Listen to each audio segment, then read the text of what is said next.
Assalomu alaykum barchaga. Yangi ochilayotgan intensiv topik kursimizga xush kelibsizlar.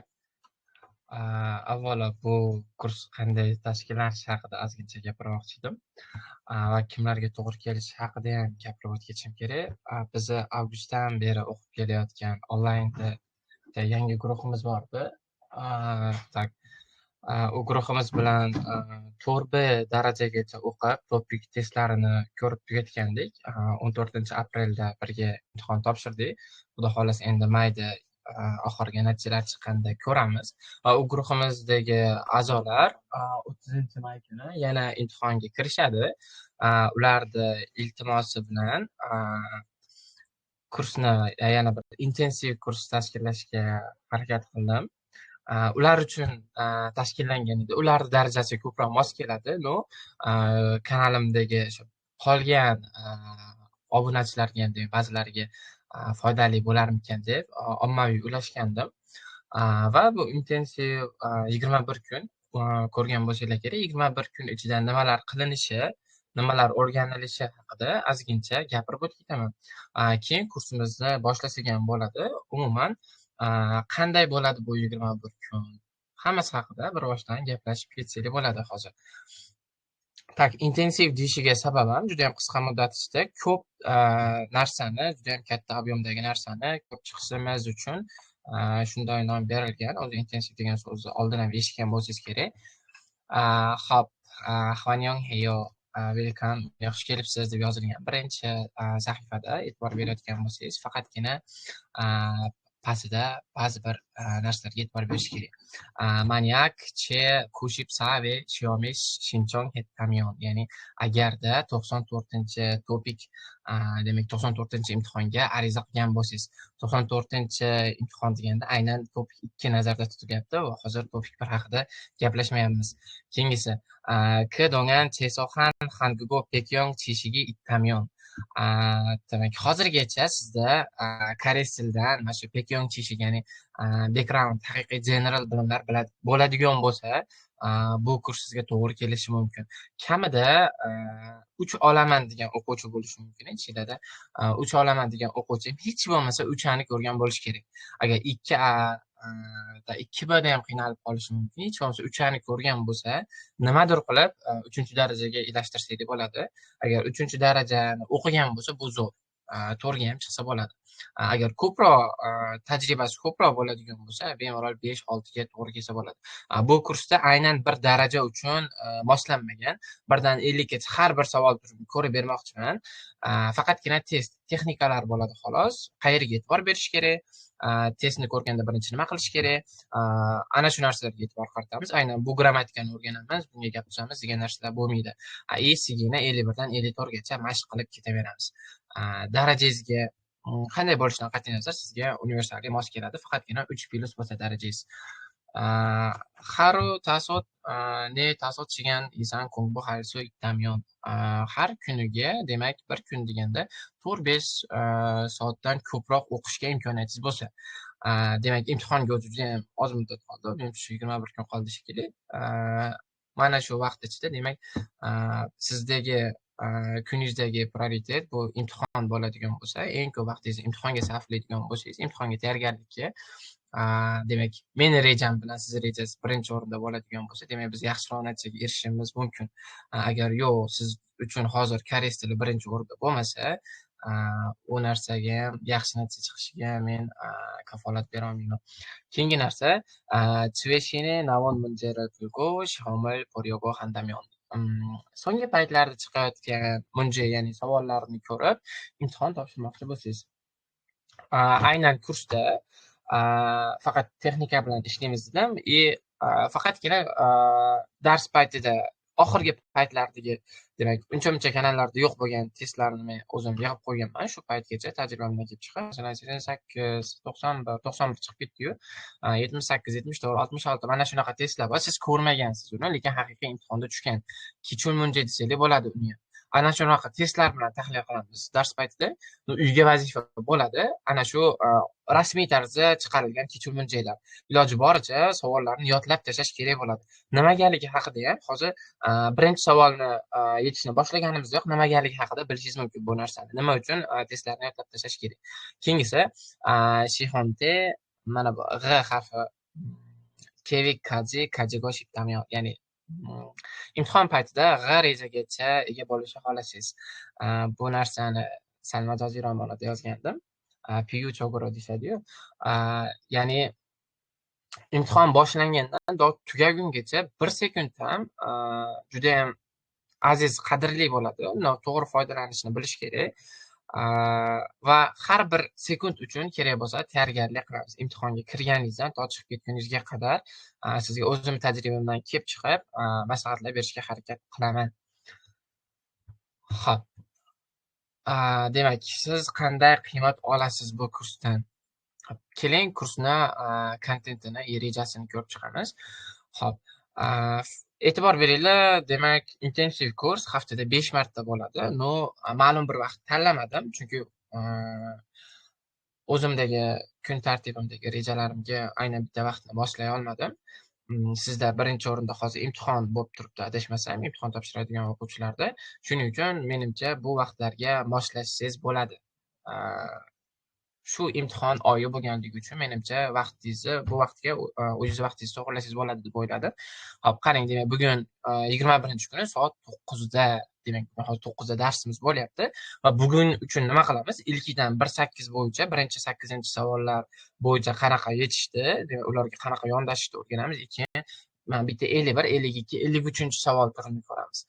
Bugun uchun 93-imtihonni ko'ramiz. 51, 52, 53lar demak, so'nggi paytlarda chiqayotgan 51, 52, 53ni ko'rib ketamiz. 53ni ham yaxshilab yozishni bilib olishimiz kerak. 53da ham gap katta. 53-savolni ikkinchi darajali o'quvchi ham yoza oladi, garchi u mana shu qoliplarni yaxshi ishlata olishni bilsa. Qoliplarni yodlab olsa emas, yaxshi ishlata olishni bilsa. E'tibor beradigan joylar bo'ladi baribir, yodlab olgan taqdirda ham. Ana shu narsalarni yaxshi ishlata oladigan bo'lsa, demak, 53dan ham 25 plus olsa bo'ladi. Demak, bu yerdagi har qanday odam darajasi 2 bo'lsa ham, 3 bo'lsa ham, endi 1 bo'lsa deyolmayman-u, 53 shunaqa narsa. Bonus, xuddiki sigidagi bonus desak bo'ladi. 54 endi 54ga ozgincha baribir koreys tilida bilim kerak bo'ladi. Maragi, agar siz maragini yaxshi qila oladigan bo'lsangiz, sigini ham yaxshi qila olasiz. Sigini qilish uchun ko'proq o'qigan bo'lish kerak, reading qilgan bo'lish kerak, keyin fikrlarini koreys tilida ifodalaydigan bo'lish kerak. O'zbekcha qanday gapirsangiz, birga bir koreychasiga perevod qilsangiz, unaqa ma'no chiqmasligi mumkin-ku, ba'zi narsalar boshqacharoq aytiladi. O'zini naqasi bor. Koreys tilida fikrlaringizni ifodalashni bilishingiz uchun demak ko'proq tajriba kerak bo'ladi. Misol 3-4 daraja bo'lsa yaxshiroq 54 uchun. Nima qilamiz biz? So'nggi paytlardagi tushgan va hali tushmagani, tushishi ehtimoliy bo'lgan mavzular borki, masalan, oxirgi paytda tushgan, oxirgi imtihonda tushgan digital kigi degan mavzu ham tushishi mumkin deb kitoblarda berilib keladigan mavzu, mana endi tushdi. Mana shunaqa mavzulardan yana bir nechtasi bor, ularni ko'ramiz. Deylik, 8 ta 54 sigi ko'radigan bo'lsak, uni 4 tasi mana shunaqa tushgan mavzulardan bo'ladi, 4 tasi esa tushmagan mavzulardan bo'ladi. Tayyor sigilar tahlil qilamiz, keyin sizlardan fikr olib turib, ana shu fikrni koreys tilida ifodalashni o'rganib ketamiz. Keyin demak, dars bir kun ilki, bir kun tikki bo'yicha davom etadi. Mana bugun ilki 1-8mi? Yaxshilab 1-8ni ichigacha kirib chiqamiz.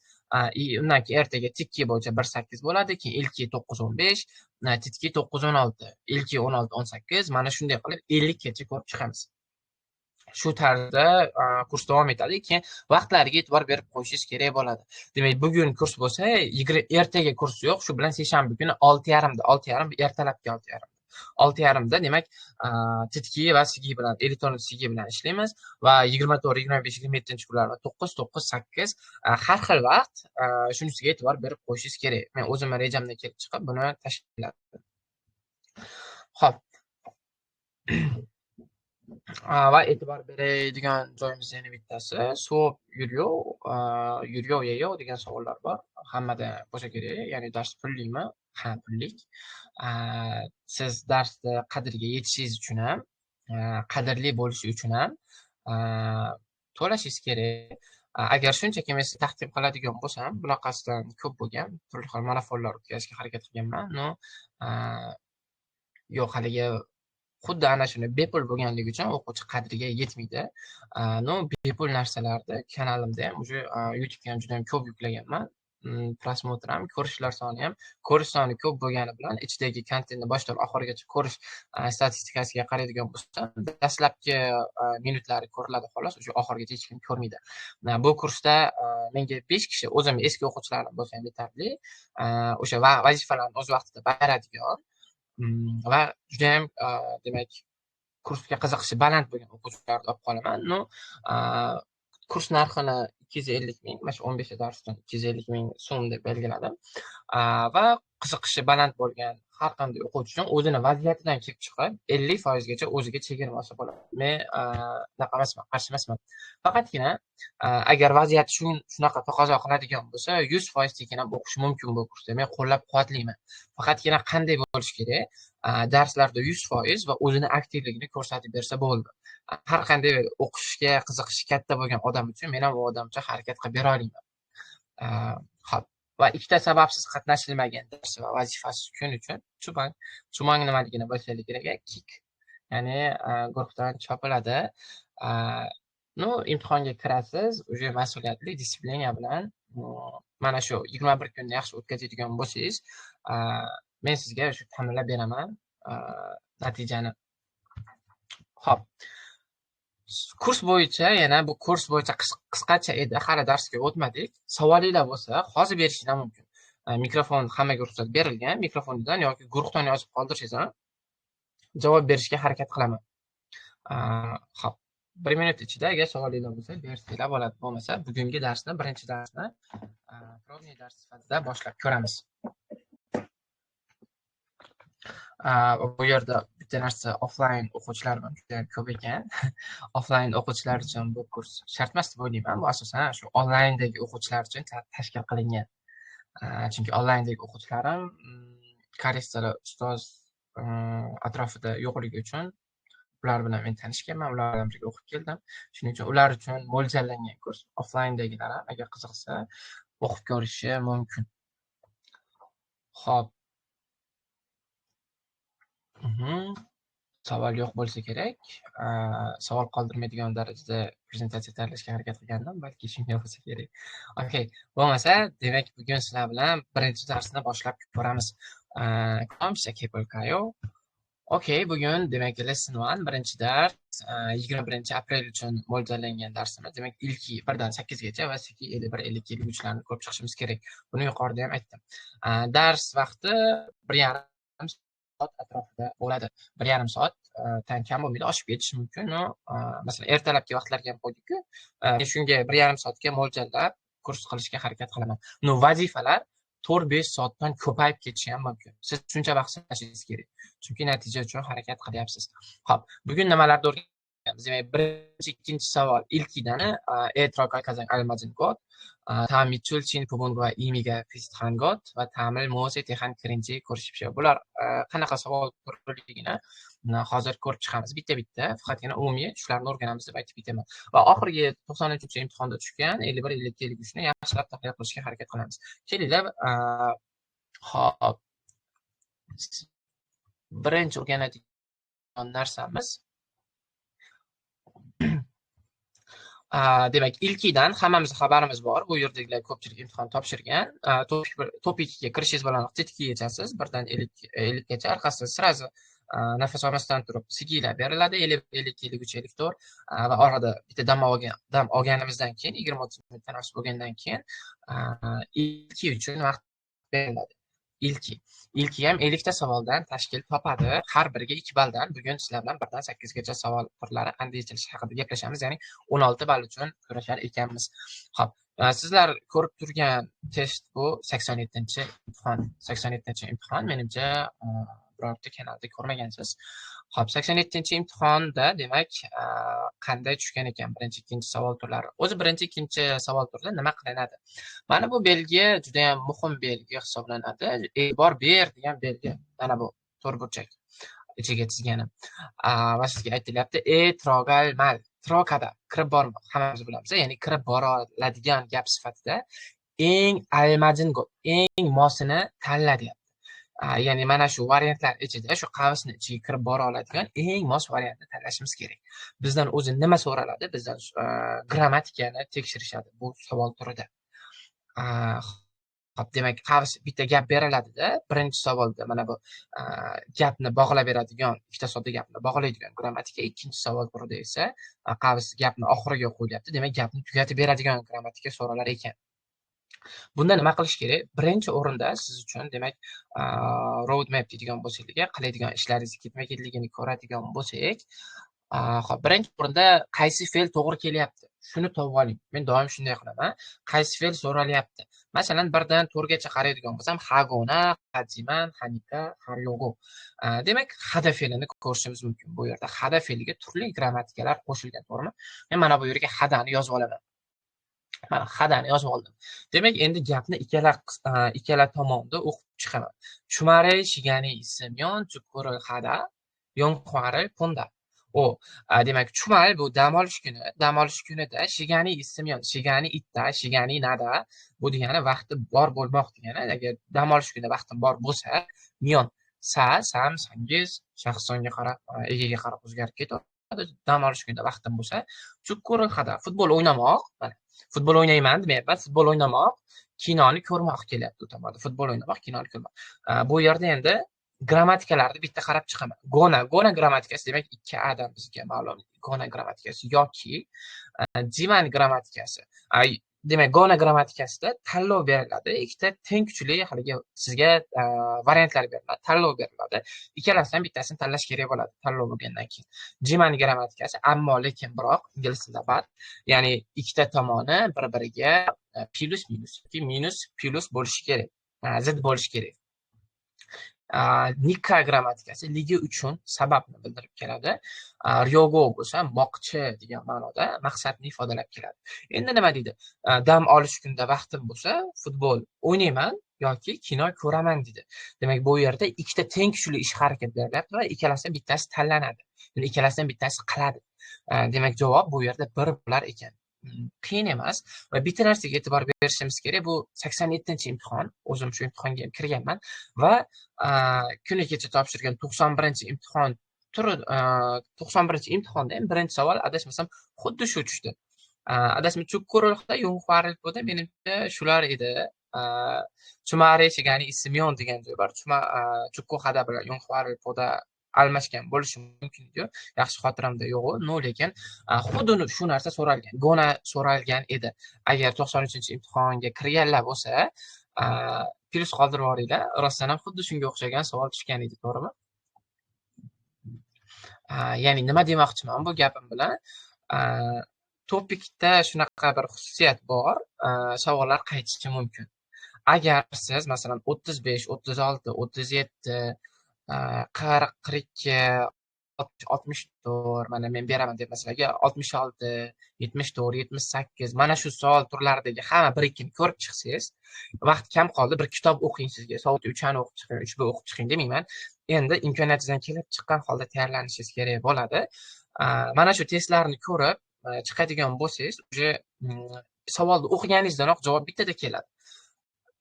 Masalan, menda endi ma'lum bir tajriba yig'ilib qolganligi uchun bu sohada 1 dan 4 gacha uje sekundlar ketdi xolos. Uje 1 dan 4 gacha, u 1 dan 12 gacha ham o'sha 2 minutda ichida hal qilib qo'ysa bo'ladigan variantlar beriladi sizga. Mana bu agar siz endi cho'g'ibdan chiqqan bo'lsangiz, bunga sarflab qo'yasiz 2-3 minut. Buni tarjima qilishga sarflaysiz. Grammatika nima edi deb bir o'ylanib kelasiz. Yodlaganingizga kecha yodladim deb o'ylanib kelasiz. Agar o'sha grammatikalarni tayyor men sizga beraman hozir faylini. Ana shularni yodlab oladigan bo'lsangiz, yodlashga qiyinroq bo'ladi-yu. Buni topishga sekundlargina ketadi xolos bu savol turi uchun. Demak, bu rostdan ham 91-imtihon, 93-imtihonda qaytib kelgan savol ekan. Shuning uchun ham savollarni yaxshilab o'qib, kerak bo'lsa yodlab tashlash kerak. Yodlab tashlang demayman, qayta o'qingiz, ovoz chiqarib, magan shu juda yodlab ketadi. O'sha shu gap ham esingizda qolib ketadi. Shunga o'xshagan kishilar bemalol topa olishingiz mumkin. Keling, ikkinchi savolga to'xtalamiz. Ikkinchi savolda demak, birinchi savolda yonoromiy deyishadi, ya'ni sodda gaplarni baholaydigan. Ikkinchi holda esa ya'ni yakunlaydigan gapni yakunlaydigan grammatikani so'rashadi bizdan. Qaranglar. Tamdare chulchangel kagiro heso. Chulchang bilmayapsizmi kenchanayu. Endi haligi bir faol ochib o'tirish kerak yo'q. Chulga kada keladi. Demak, ham nimagadir bordi. To'g'rimi? Kiro xadani ikkinchi darajali grammatikasi moqchidim. Ya'ni keyingi oyda chulchanga bormoqchiligim uchun pixengi piyoni, ya'ni samolyot biletini miri oldindan degani. Oldindan nima dedim? Birinchi o'rinda masalan men o'zimni yo'limda nima qilaman dedim. Demak, fe'lni tovolaman.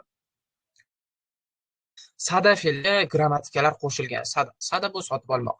Sanovatta, sagon hetta, sal pon hetta, san pionida. Doim ana shu grammatikalar bitta 40 ta grammatika bazi bor. Ana shuni yodlab olish bo'ldi.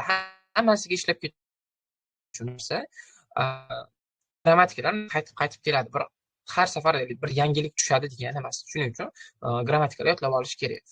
Faylda ham beraman hozir sizlarga. Sanotta degani biror ishni ip qo'ymoq. Ya'ni birorta ish yakunlanganligi va natija saqlanib turganligini ifodalaydi. Sukcheri henovasoyo. Vazifamni qilib qo'ydim. Hozir vazifamni qani deb sizga ko'rsata olaman. Vazifamni tugatdim degan ma'noda. Bu odam ham keyingi oy chulchang bu ish safari komandirovka deymiz. Komandirovka ketayotganligim uchun, ketmoqchiligim uchun samolyot biletini oldindan sotib olib qo'ydim. Qani biletingiz? Mana deb ko'rsata olaman degan ma'noda, demak, birinchi javob to'g'ri javob keladi. Sal ponhetta. Ponhada degan grammatika, xamatamyon degan bog'lovchisi bor. Обязательный emas, ko'pincha 70-80% holatlarda xamatamyon keldimi, ponhadani olish kerak. Bu sal qolmoq grammatikasi. Birorta ishni sodir bo'lishiga sal qolgan paytda ishlatiladi. Yugurib ketayotib yiqilishimga sal qoldi degan narsa keladi. Yana shunga o'xshagan gaplar kelishi mumkin. Yiqilmagan, masalan, yiqilishiga sal qolgan, kechikmagan, kechikishiga sal qolgan. Konxada grammatikasi o'tmishda, demak, takror qilgan ish harakatlarini aytganda ishlatiladi. Nin pionida bo'lsa, haligi mana shunaqalar toifasidanmi, shunaqalar toifasidan, shunaqalar xilidan bevosita ma'lumotni bermaydi-da. Mana shunaqa odamlar yoki mana shunaqa narsalar toifasiga kiradi deb turib, sal boshqacharoq tarzda ma'lumotni yetkazganda ishlatiladigan grammatika hisoblanadi. Demak, to'g'ri javob 2 uchun 1 bo'lar ekan.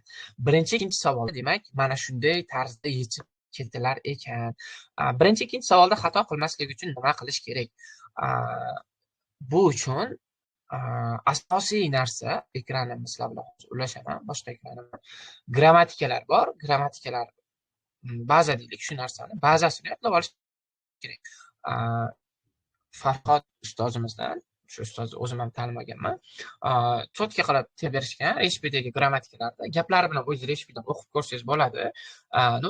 Hozir endi prosta yodlab olganingiz yaxshiroq. Masalan, taga grammatika keldimi, yotib. Gonaso keldimi, bo'lib. Bu grammatikalar ikkinchi darajada chiqqan.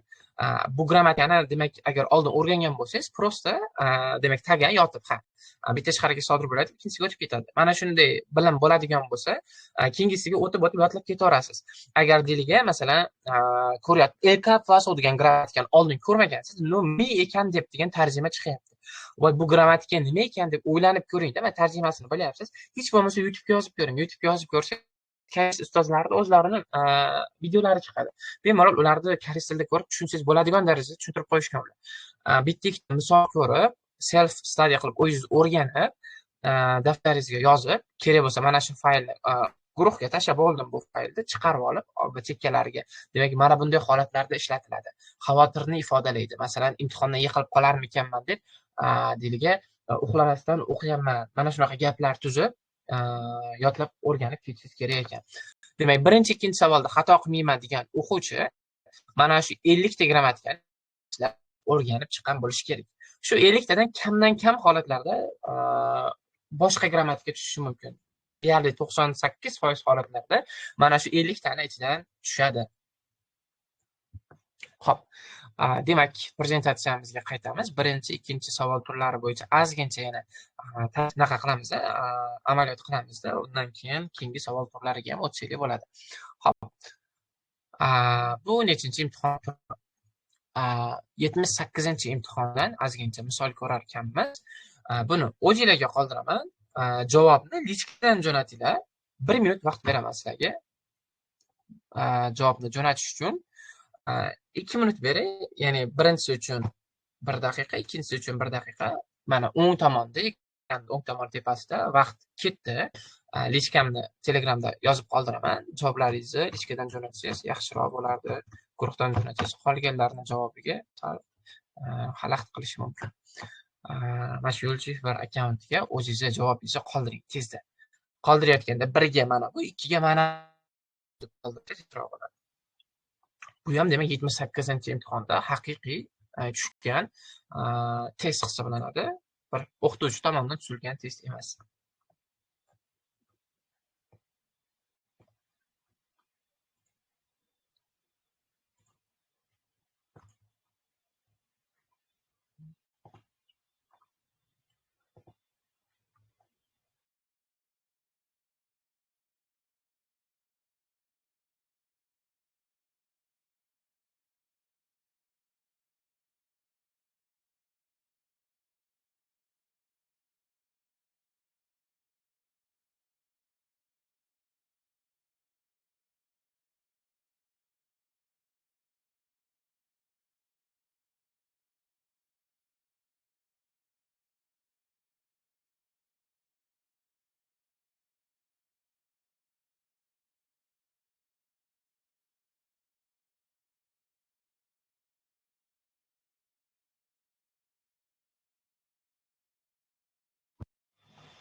Vaqtni hisobga oling.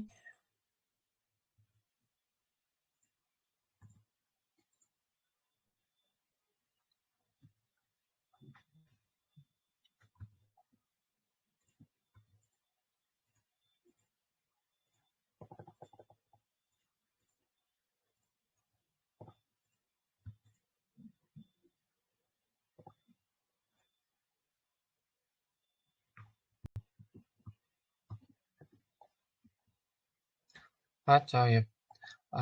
Javoblar keldi. Endi buni tahliliga o'tamiz. Xo'p. Demak, birinchi savol turida 동생은 집에 땡땡 sonal shisotda degan narsa kelyapti ekan. Birinchi o'rinda nimani topib olingizdan fe'lni topib oling, fe'lni aniqlab oling. Trovoda kirib kelmoqda ekan. Trovkada bo'lsa kirib bormoq. Demak, 동생 bu yerda ega 동생 bo'lyapti, ukam. Ya'ni 집에 trovoda, ukam uyga kirib kelmoq. sonal shisotda qo'lini yuvdi. Agar ingliz tilida bo'lganda mana shu ikkalasi ham past simpleda ishlatilgan bo'lardi. To'g'rimi, Mohigul? Ya'ni bular ketma-ket ish harakat bo'ladi.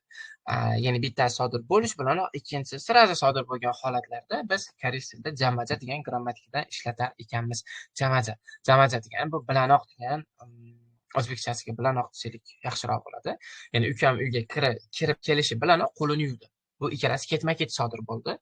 동생은 집에 들어오자마자 손을 씻었어요. Okey. 들어온지 birinchida kelgan NG grammatikasi bu birorta ish harakat sodir bo'lganda to hozirgacha qancha vaqt bo'lganini aytishda ishlatiladi. O'zbek tiliga ligiga tarjima qilsak yaxshiroq. 들어오가 kirib kelishi, 들어온것이 bu yer 들어올것이 kirib kelishi bu yerda ham xuddi shunday tarjima. Demak, bu yerda best answer to'rtinchisi bo'lar ekan. ikkinchisi 감나무의 열매가 점점 노랗게. Hop, kamnamuni bilmayapsizmi? Kenchanayu. Namuni nimaligini bilasiz. Daraxt. Kamni ham bilib keting endi. Xurmo daraxti yolme를 맺다 bo'lib kelardi. Meva tugmoq ma'nosida. Yolme degani meva. Ya'ni xurmo daraxtining mevasi chomjom, ya'ni asta-asta no'ransek, sariq rang degani, norakki degani sarg'ayib. Va fe'l nima bo'lyapti? Bu yerda ikkita fe'li bo'lyapti. Fe'lni topib oling deyman doimo. Pishmoq. Ya'ni xurmo daraxtining mevasi asta-asta pishib, igokanda, ketyapti, pishib ketyapti. O zo'r tushda. Demak, to'g'ri javob 1. Ikoshibda pishishni xohlaydi. Xurmo daraxtining mevasi asta-asta pishishni xohlaydi. Osekxada. Uchinchisi ikki ro'yxatda pishmoqchi. ilkol kiretda 여러분 huquqiy xalti sayohatning bu bijanayo. Demak, afsuslanishingiz kerak. Mana shunaqa qilsam bo'lar ekan. Voy, o'qisam bo'lar ekan. Shu narsani yemasam bo'lar ekan. Shunaqa paytda ishlatiladigan grammatika pishsa bo'lar ekan deyapti. Bu yerda ham juda ham ochiqada ikkilanmasdan o'sha birni olishingiz kerak. Demak, to'g'ri javob 4 va 1 edi. Javoblarga bir qaraydigan bo'lsak, to'g'ri javoblar ko'proq. Yaxshi. Hop, 74-imtihon uchun men 1 minut vaqt bermoqchiman. Ikkalasiga 1 minut. Vaqtdan endi yaxshi foydalanishga harakat qiling. Ikkalasiga bo'lib 1 minut. Yarim sekunddan, yarim minutdan bor ekan. Tezda javoblarni jo'natamiz.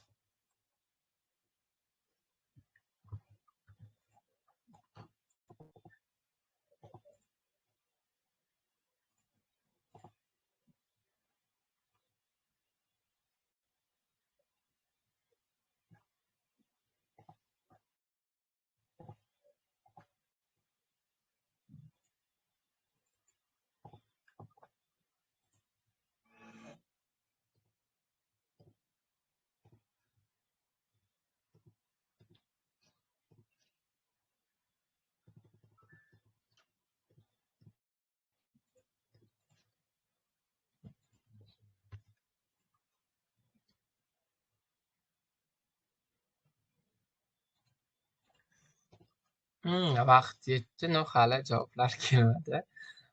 Okey, javoblarni jo'natishlar kutyapman.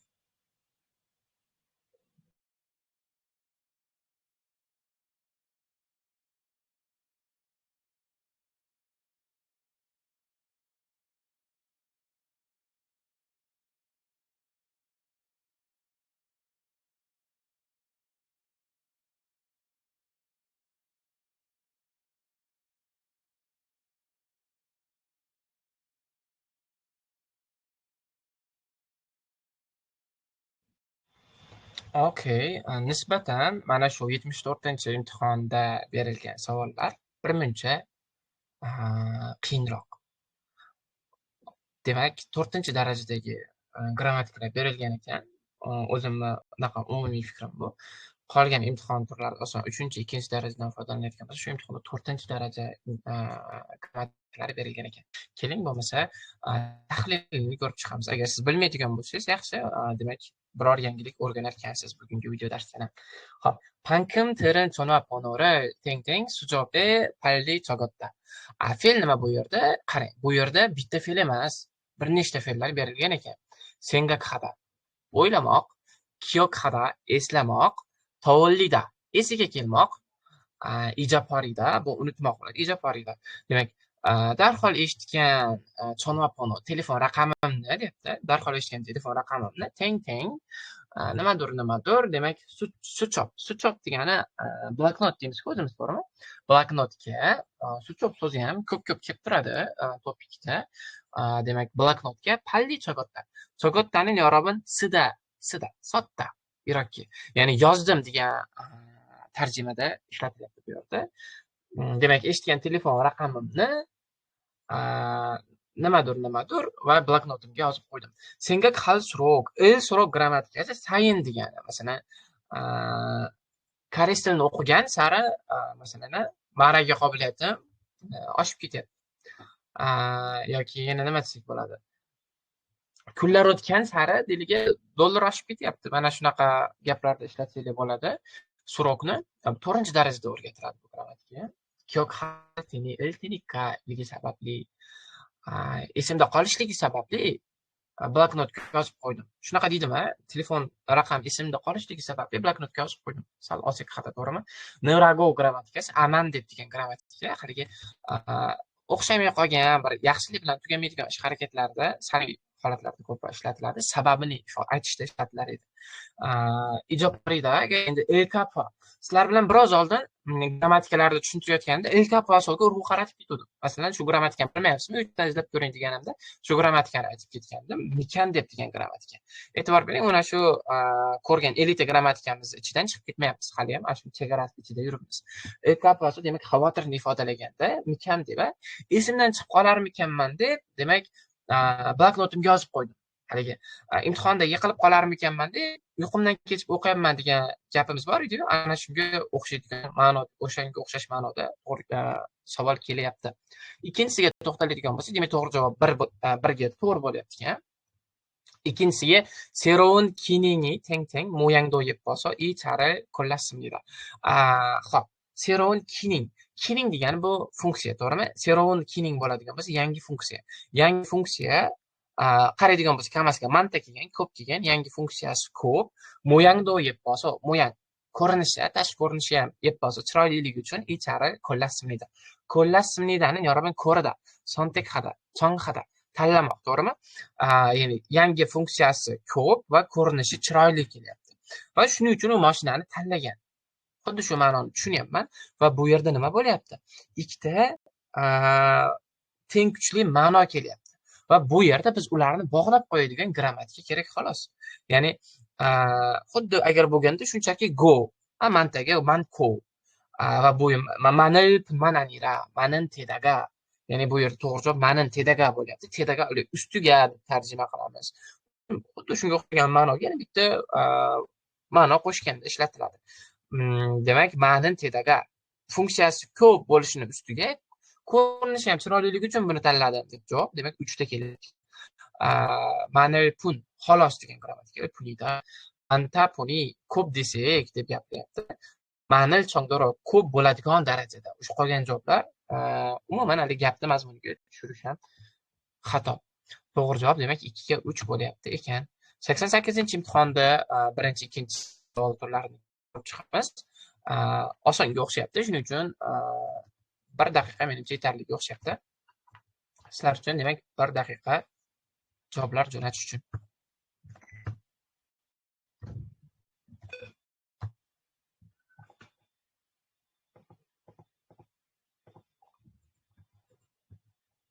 Vaqtga e'tibor qilgan holda tezda javoblar jo'natishga harakat qiling. Chesonol tahasayo yoraman, ya'ni qo'lingizdan kelgan borini qilib, vaqtdan unumli foydalaning.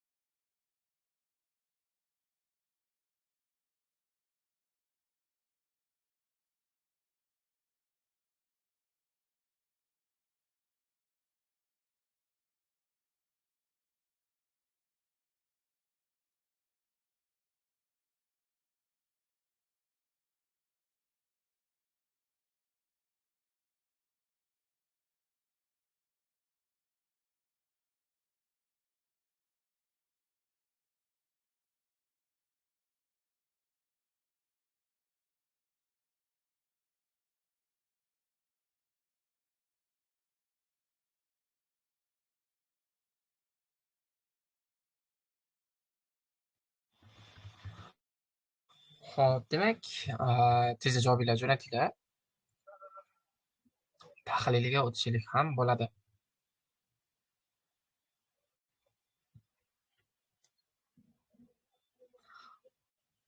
Xo'p, demak, birinchi savolda funksiyangi chegel fe'limiz nima bu yerda? Fe'limiz ilkta, ya'ni o'qimoq, chami trotda. Ya'ni ukam koshil bu zal, ukam zalda, demak, kitobni o'qimoq, uxlab qopti. Chami trotda, chastoyo. Uxlab qopti. Endi bu yerga qaysi grammatikani olishimiz kerak?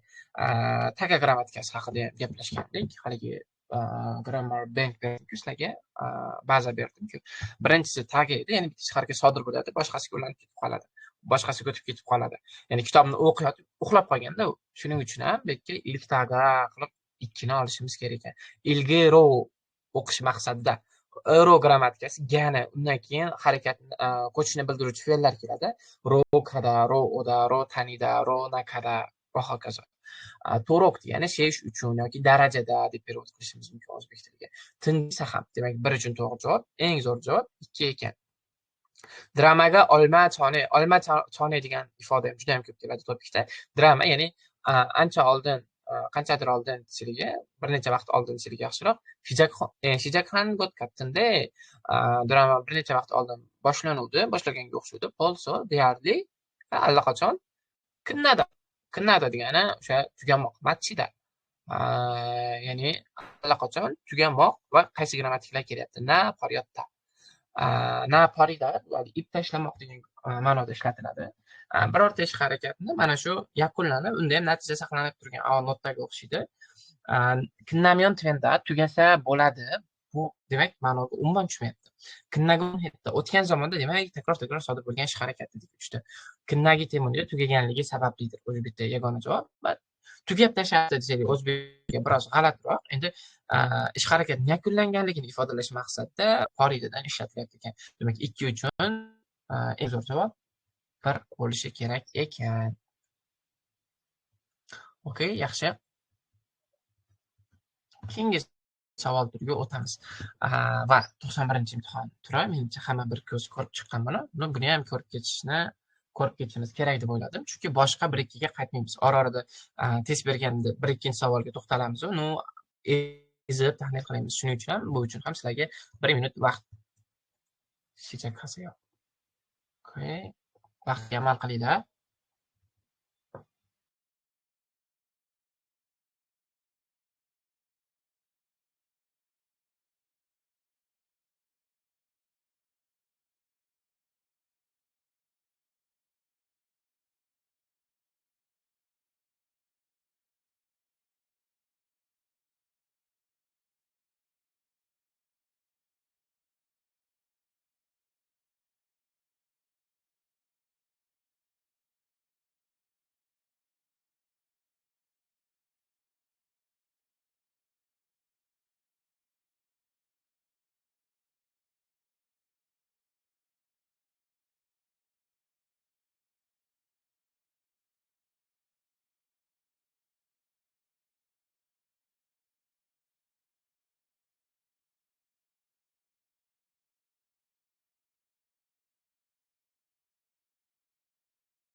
Xo'p, demak, tahlilga o'tishlik bo'ladi. Vaqtimiz chegaralangan. Shuning uchun tezroq jo'natishga harakat qilinglar.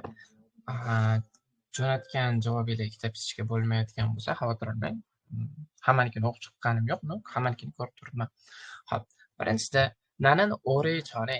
O're chore degani, demak, o're ancha degani, o're tuveda ancha bo'lmoq. O're chore. Men ancha oldin sanil tingsanadi degan tog'ga chiqish shu ma'noda.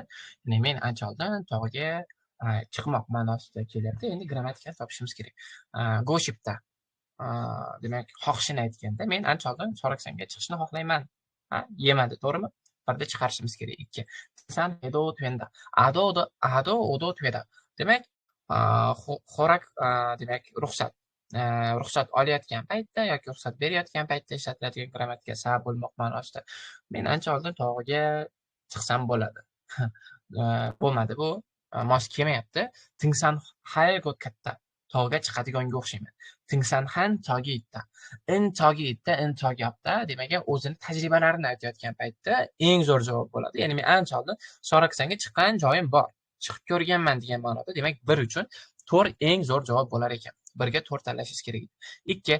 Se chivero, yangi uyga. Demak, isahada fe'li kelyapti. Fe'lni topib olasiz birinchi ishingiz va kaguru tero satta. Mebelni, ya'ni yangi sotib oldim. Bu yerda nima bo'lyapti? Haligi ketma-ket ish harakat bo'lyapti. Ingliz tili bo'lsa, agar past simple ishlatishingiz kerak ikkala tomonga ham. Ya'ni shunday holatlarda haligi ukam uyga kirishi bilanoq qo'lini yuvdi degandek, men yangi uyga ko'chishim bilanoq yangi mebelni sotib oldim. Mana shunaqa narsa kelishi kerak. Bu yerda jamaja yo'q ekan. Variantlarni ko'rmasdan jamaja bo'ladi deb o'ylagandim. Endi qaraydigan bo'lsak, isahanji ligiga degan haligi sodir bo'lgan ish harakatdan hozirgacha qancha vaqt bo'lganligini aytadi. Ko'chganligimga qaraydi, tarjimada ham siz aldanib qolishingiz mumkin. Yangi uyga ko'chganligimga mebelni yangi sotib oldim desangiz, shunday deb adashib ketishingiz mumkin. Lekin ligiga deganda vaqtga nisbatan ishlatilgan bo'ladi.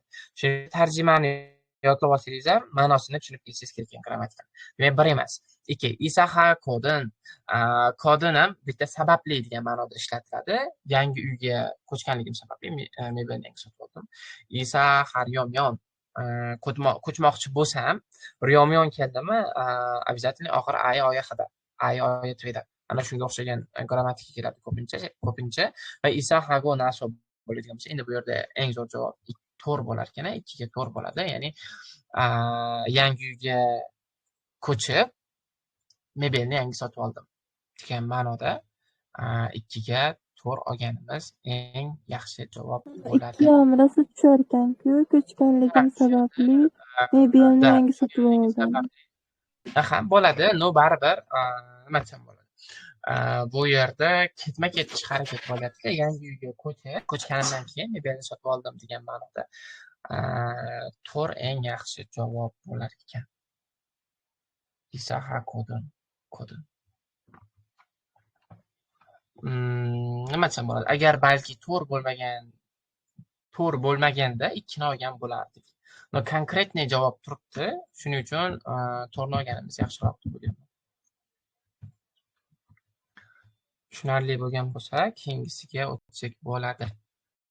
Xo'p, ana endi 3-chi, 4-chi savol turlari bilan tanishamiz.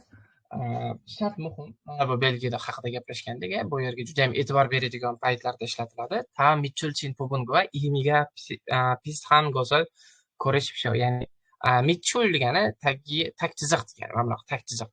Chida degani chizmoq, ya'ni tag chiziq chizilgan pubun, ya'ni qism bilan imi, ya'ni mazmuni pishada, to'katda o'xshash, to'g'rimi?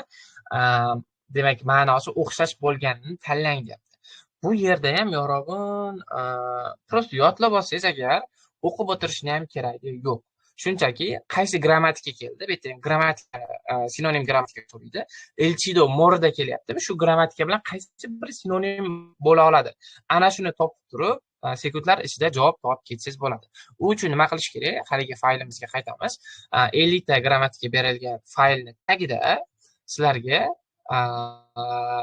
sinonim grammatikalar ham saqlab qo'yilgan. Masalan, nen got katta keladigan bo'lsa, qaysi grammatikalar bu bilan sinonim bo'la oladi? Buni yodlab olishingiz kerak bo'ladi. Hozir sizlar paytingizda eng zo'r samarali bo'ladigan narsa buni shunchaki yodlab chiqish. Demak, chongdoro grammatika keldimi, siz prosta mankim yoki ke degan variantni yengil urib qo'yasiz. Diniy misol sifatida kelinglar. Mana bu yerda demak elchido morda keldimi? Bu yerga el sudo itta degan grammatika to'g'ri keladi. O'qimasdan turib 3 ga 3 ni olsa bo'ladi. Oxirgi imtihonda men dili o'qib o'tirmadim. Shunchaki yod bo'lib ketganligi uchun tayyor belgilab qo'ydim. Mabodo haligi ikkilanadigan vaziyat bo'lsa, qolgan qismlarini, gapni qolgan qismini ham o'qib bir tekshirib qo'ysangiz bo'ladi. Masalan, qarang, agar shu faylni yodlaganingizda, mana elchido mordani siz to'g'risida el sudo itta kelganligini bilganingizda, sizda ham demak sekundlargina ketgan bo'lardi, xolos buni yechish uchun.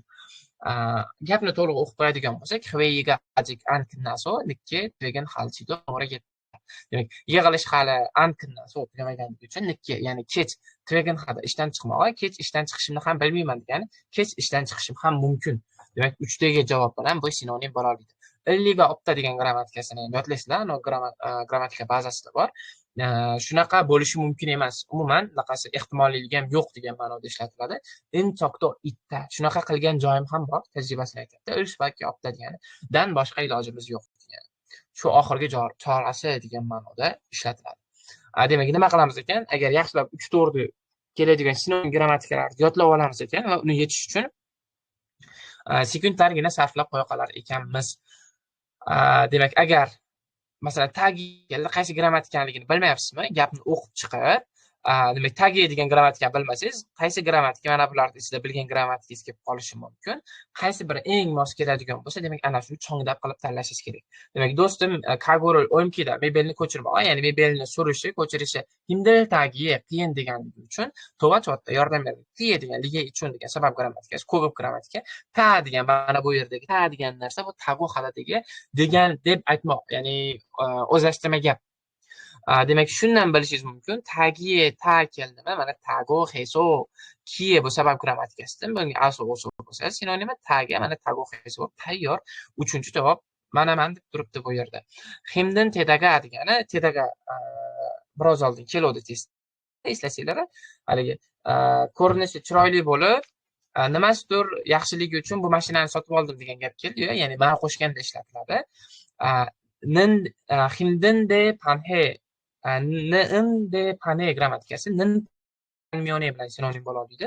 Aksincha degan grammatika bu. Himdil got katta mion degani qiyinga o'xshasa. Demak, bu yerda to'g'ri javob 3 bo'lar ekan. Bu yerda nima qilamiz ekan? Shunchaki sinonimlarni yodlab olishimiz kerak ekan. Xo'p, bunisi sizlarga endi amaliyot uchun bo'ladi. Agar grammatikani sinonimini bilsangiz, sразу javoblarni jo'natib qo'ying. Agar yodlamagan bo'lsangiz, gapni o'qib chiqib, mana kundagi musobkani o'rniga gi musobka grammatikasini bilmayapsizmi? O'rniga masalan ryomyonni qo'yib tarjima qilib ko'ring. Ikkala tomon mos bo'lyaptimi, ya'ni ulanyaptimi? Demak, bu to'g'ri javob. Sizlar uchun 1 daqiqa vaqt.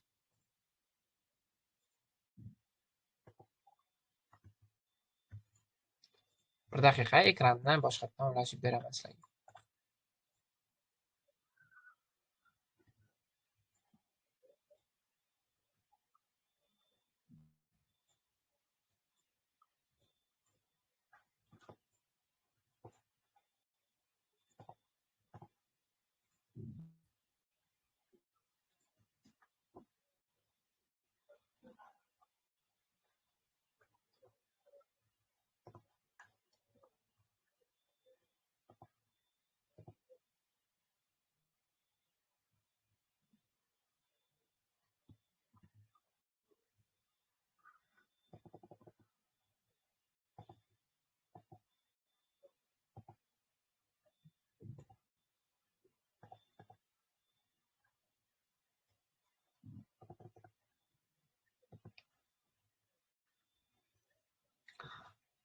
Ha, deyarli vaqt bo'ldi.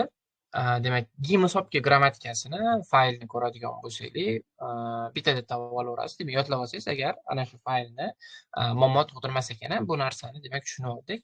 Endi gapni tarjima qiladigan bo'lsak, haksengdiran sobi kundagi musobqa chari eso ironatdagi musobqa degani bu ham mana shu lahzada ganzahoti deb tarjima qilaveramiz. Jama-jamdan sinonim bo'la oladi. O'quvchilar dars tugashi bilanoq tugagan lahzada demak chariso irolatda joyidan turdi. Demak 1-3 ga demak 4 to'g'ri javob bo'lar ekan. Ryomyon degan moqchi bo'lsa, ryomyon kelsa oxiri ay oyoqada. Tinji bo'lsa saham. To'rado bo'lsa bu ham saham degan ma'noda ikkalasi ham demak qanaqa vaziyat bo'lganda ham deb turib qandaydir vaziyatlar tasavvur qilib turib mana shunday bunaqa bo'lardi degan gaplar bor. Ana shunaqa gaplarda ishlatiladi. Demak boshqa to'xtalmasak bo'ladi bularga. Demak 3 ga to'g'ri bo'lar ekan. 4-inchisi o'qu puto pega onda toni. Toni degani gandi deb perevod berishadi o'zbekchasiga. Bu o'zgarishni ifodalovchi grammatika. Mana shunaqa degandi yoki mana shunaqa bo'luvdi, bilgandi, hozir bunaqa. Oldin shunaqa degandi yoki oldin shunaqa edi, hozir bunaqa deb turib o'zgarishni ifodalovchi grammatika, kuzatuvchi grammatika desak yaxshiroq bo'ladi. Demak, o'qu puto piga onda doni, shunchaki odoni kelmayapti, onda doni. Bu yerdagi ta yana o'sha tago xada, yana o'sha o'zlashtirma keldi. Ya'ni abetdan boshlab yomg'ir yog'adi deyishganda, Henry kurum hanjam apsi mark ketyapti. Ya'ni osmonda bitta ham bulut yo'q, ochiq havo deyapti. Endi bu yerda ta sizga asosiy kalit bo'ladi. Agar bu yerda o'ylanadigan bo'lsangiz, ta, ya'ni mana bu yerda ko'rago xada. Ko'rago xada ham demak kelasi zamondagi o'zlashtirma gap bo'ladi, to'g'rimi? Tago xadani kelasi zamon o'zlashtirma gapi get tago xada yoki korago xada. Uchani birinchi darsda bu yerdagi ko'pchilik o'rgangan. Demak, to'g'ri javob 4 ga o'zi 1 bo'ladi. Yomg'ir ko'p yog'adi deganliklari uchun degandi degan ma'noda ko'rago hendinde. Un tedaga bo'lsa, demak ma'no qo'shadi bu. Tit heso degani bu toron dek degan ma'noda suman isso. Shunaqa bo'lishi mumkin bo'lganda ham degan tarjima beryapti. Demak, to'g'ri javob bu yerda ta demak o'rniga ko'rago xada kelyapti. Tonini o'rniga ninde kelib ekvivalent bo'lyapti kampir biriga. To'g'ri javob demak 4 ga 4 bo'lar ekan. Keyingisiga o'tamiz. Xo'p, buni ham javob jo'natishga harakat qilinglar. 1 minut vaqt.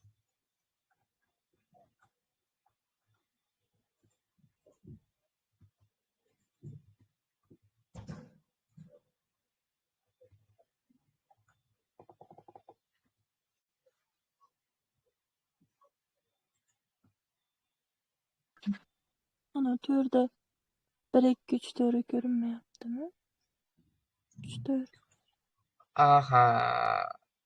Ha, 3 to'rini screenshot qilishda unutibman.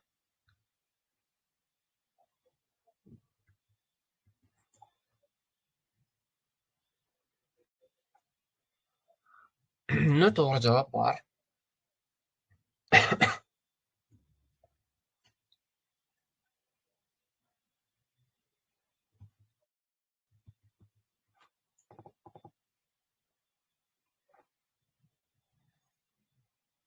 To'g'ri javoblar keldi. Tahlilga o'tadigan bo'ladi. Xo'p.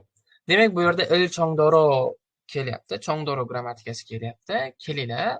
Bu yerda demak topik 2 ga kiradigan va hali 3-4dagi sinonim grammatikalar yodlamagan bo'lsa, yodlash kerakligini yodlab olsa qanday to'g'ri oson kelishini ko'rib chiqamiz. Demak, siz nima qilasiz? Demak, imtihonda sizdan chongdoro so'ralyaptimi? Siz oldindan yodlab olgan bo'lishingiz kerak. Masalan, bu yerda il chongdoro grammatikasi, mana il chongdoro keladimi? U bilan man kim yoki ke grammatikasi sinonim bo'ladi deb yodlab olgan bo'lasizda va imtihonda chongdoro keldimi? Sirasi 4-javob. Man kim qilib tanlab qo'yasiz, bo'ldi. 40 ta narsani so'zga o'xshab yodlab olsangiz, to'g'ri bal yes. Ikkinchisi, tahlil qilib qo'yaylik bir uyda. Ojining usaning naragal chongdoro, narakada uchib ketdi. Kecha sayoban uchib ketadigan darajada kanxan parami protta. Parami pulda shamol esmoq, kanxada jiddiy, kuchli shamol esdi.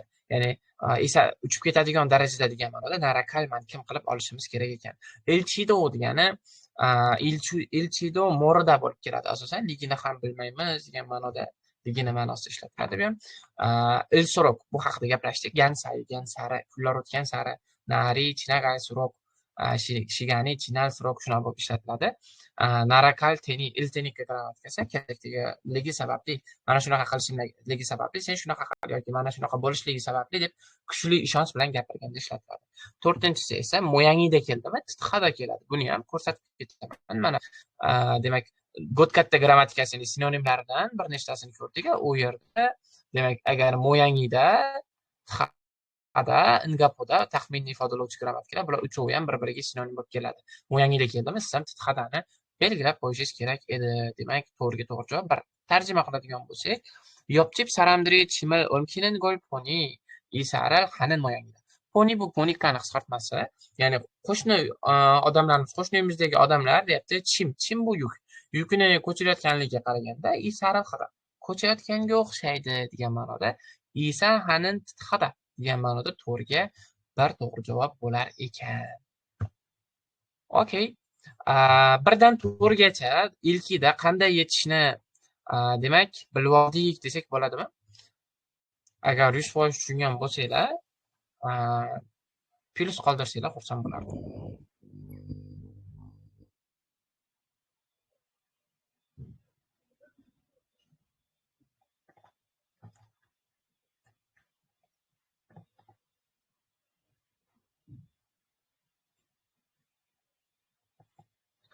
Tushunarli bo'lgan bo'lsa, yaxshi. Demak, 1 bilan 2da birinchi so'zni topib olar ekanmizda, keyin gapni ikki tomoniga qarab turib grammatikani tanlar ekanmiz.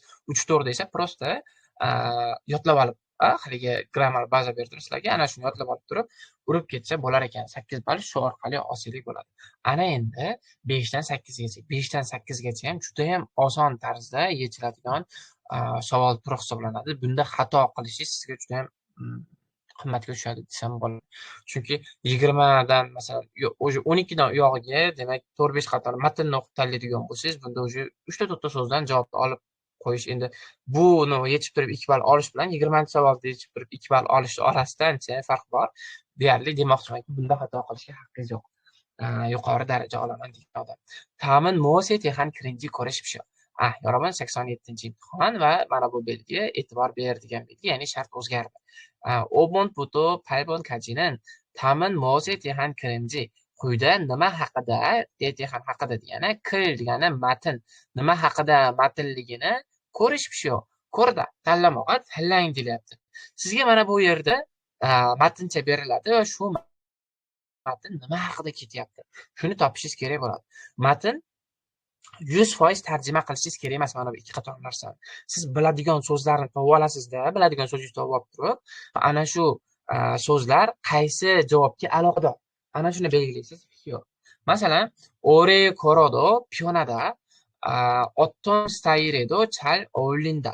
va e'tibor beringlar, mana bu yerda rasmchalar berib qo'yapti. Bu rasmchalar ham sizlarda o'sha javobga yo'naltiradigan bitta omil hisoblanadi.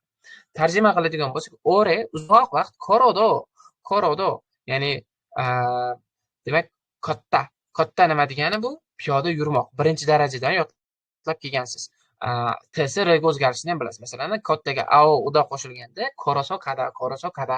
Ya'ni uzoq yursa ham, demak katta piyoda yurmoqligini bilsaylik, biz bu yerda o'zi shimballigini bilsaylik bo'ladi. Ya'ni oyoq kiyimligini. Demak, yurmoq narsa keldimi? Oyoq kiyim bilan bog'liq. Ankyongda yurmaysiz, changab qo'lqopda yurmaysiz, yo chimcha karavotda yurmaysiz. Demak, to'g'ri javobni topish judayam easy. Ya'ni uzoq yursa ham piyonada qulay deyapti. Piyonada qulay degani va keyingisida ikkinchi qatorda otdan sayrido qanday stil bo'lsa ham chal o'linda yaxshi yarashadi. Va bu albatta shimbal. Qanday stil bo'lsa ham yaxshi yarashadi degan narsa qo'lqopga ham, ankyongda ham qo'llab-quvvatlaydi. Lekin uzoq yursa ham qulay degan narsa ankyongda ham, changapda ham qo'llab-quvvatlamaydi. Tushunarligi? Demak, bilgan so'zlarimizdan qaysi javobga aloqadorligini topishimiz kerak ekan. Ikkinchisi, oltinchisi, demak, bitta narsani bilib ketishimiz kerak. 5-savol turida asosan mahsulotlar haqida savol tushadi. Mahsulotni topishimiz kerak. Mana ko'zoynak, shunga o'xshagan narsalar. 6-savolda, demak, birinchisidan mahsulotlar, mulgonlar degan bo'lsa, ikkinchisida bizdan joylarni so'raydi. Qaysi joy haqida matn ketyapti? Kelinglar, mana bu demak, bu 54-imtihon ekan. O'ylaymanki, bu savolni ko'rmagansizlar. 54-imtihondagi 5, ya'ni mahsulot haqida tushgan savolni sizlar bilan hozir amaliyot qilib ko'ramiz. Yarim minutda menimcha yetarli. Tezda topib javobni lichkadan jo'natib qo'yaylikchi. Lichkadan jo'natamiz javoblarni.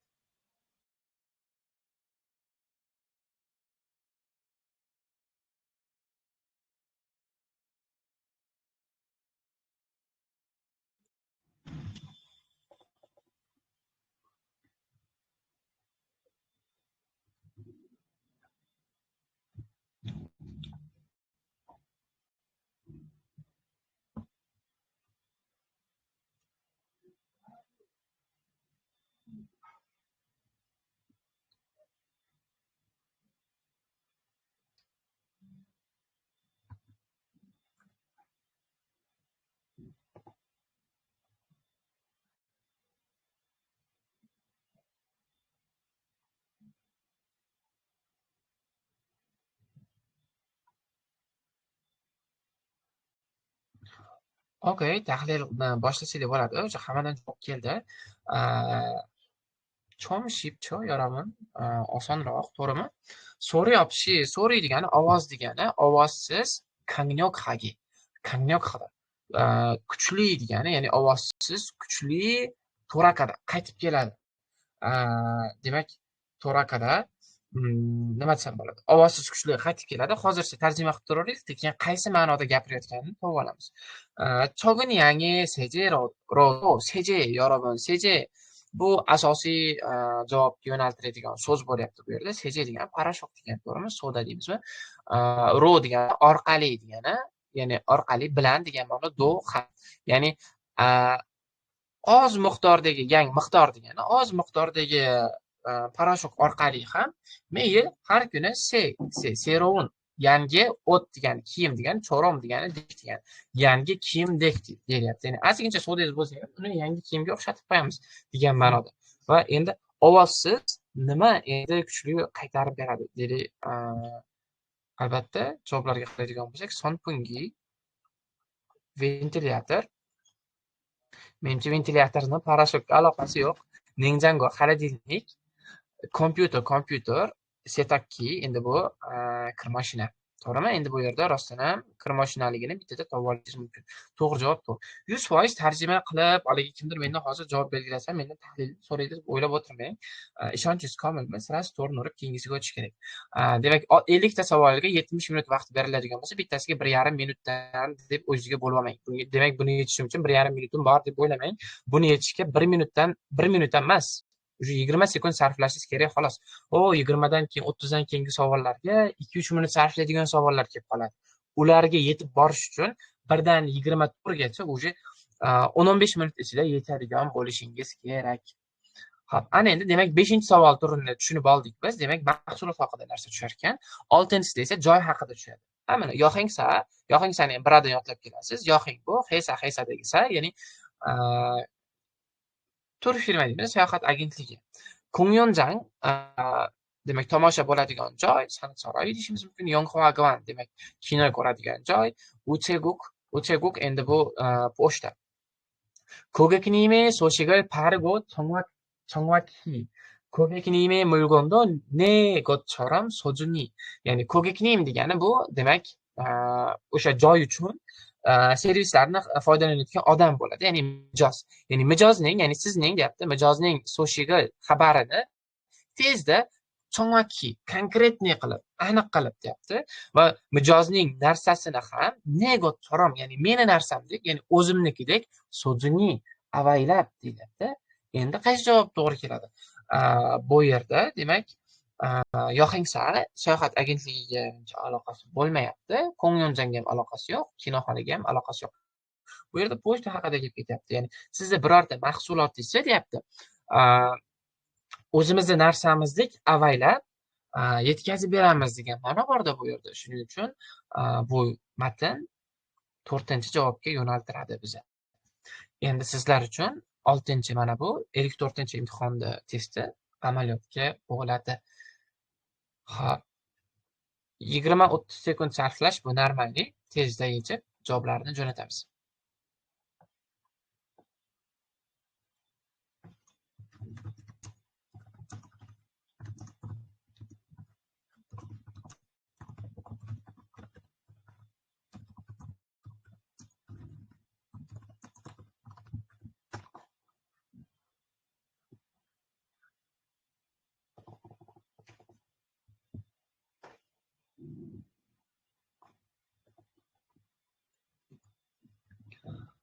Okay, demak tahlilga ham o'tishlik bo'ladi. Ko'p vaqt sarflash kerak emas. Piano jagi 중요합니다.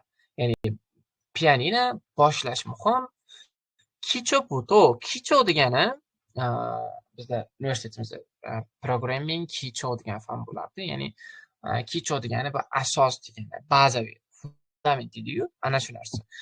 Demak, o'sha fundamentdan boshlab chagin ya'ni asta degan ma'noda, asta chonmunga va hamki, ya'ni mutaxassis bilan birga degan. Mana shu qadam-qadam desak yaxshiroq, asta emas, qadam-qadam. Chagin mana shu ma'noda. Men ham sizlarga mana chagin tushuntirib beryapman, hamma narsani to'g'rimi? Boshidan, qanday yondashishdan boshlab. Pianino boshlash muhim va o'sha fundamentdan boshlab asta-sekin mutaxassis bilan birga nima qilib beradi? O'rgatib beradi degan ma'noda. Bankda demak pianinoning aloqasi yo'q. Pekvazon Univermakda demak chonmunga nima qiladi? U yerda ekspert bilan pianinoni o'rganish to'g'rida. Kinoxonada ham bunday kerak emas. Bu yerda to'g'ri javob Hagwon bo'ladi. Ya'ni o'quv markazida demak siz pianinoni chonmunga bilan chagin o'rganishingiz mumkin bo'ladi. Demak, javob 2 bo'ladi. Demak, bitta xato, ikkita xato, qolgan javoblar to'g'ri ekan. Xato bo'lsa ham keyinchalik hozir sizda tajriba bo'lyapti. Muhimi mana shu xato qilib, keyingi safar xato qilmaslik. 7-savolda, 7-8-savol nisbatan 5-6 ga nisbatan chom oryovoya biroz qiyinroq. Buni ham o'zini so'zlari bor. So'zlarini tashlab qo'ydim. Hozir ekranimdan ko'rsataman. Tak, guruhimiz yuqorida tashlab qo'ydim. Hozir vazifa berganda aytib o'tib ketaman.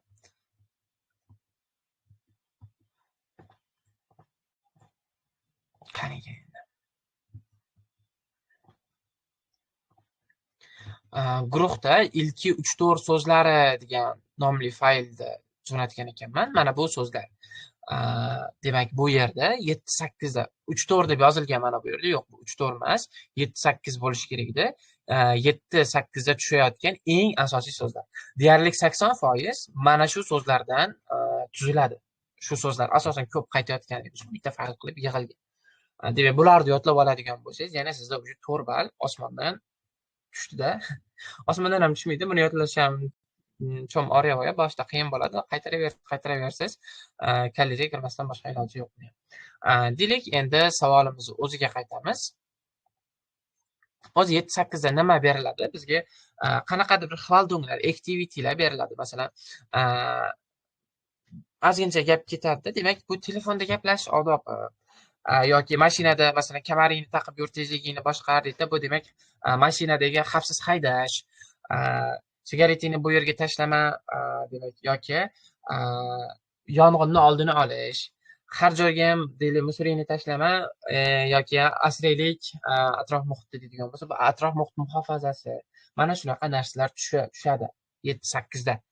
Endi sizlar bilan bitta misol ko'radigan bo'lsak, 7-savolda tepung piheri ibn iyudkva hamki hiyo. Tepung degani bu 3-ada o'tganlar bo'lsa yodlagan tayfun. Ya'ni dengizga yaqin bo'lgan davlatlarda shamol, yomg'ir birgalikda mana bunday yumaloq anaqa bo'lib, oqim bo'lib o'tib ketadi davlatdan. Bo'ron bo'lishi mumkin, yomg'ir yog'ishi mumkin. Mana shu narsa tayfun. Bizda yo'q, chunki dengizga yaqin emasmiz. Pihenin yorabim bu zarar, ya'ni tayfun zararini piheril ipta. Pihe bilan keladigan fe'l bu ipta bo'ladi. Kiymoq emas, bu zararni kiymoq emas, zararni ko'rmoq desak yaxshiroq bo'ladi. Demak, tayfun zararini ko'rgan iyut bu yerda saram. Yorabim odam ma'nosi, qo'shni desak endi sal g'alatiroq chiqadi. Tayfun zararini ko'rgan qo'shnilar bilan hamki heyo.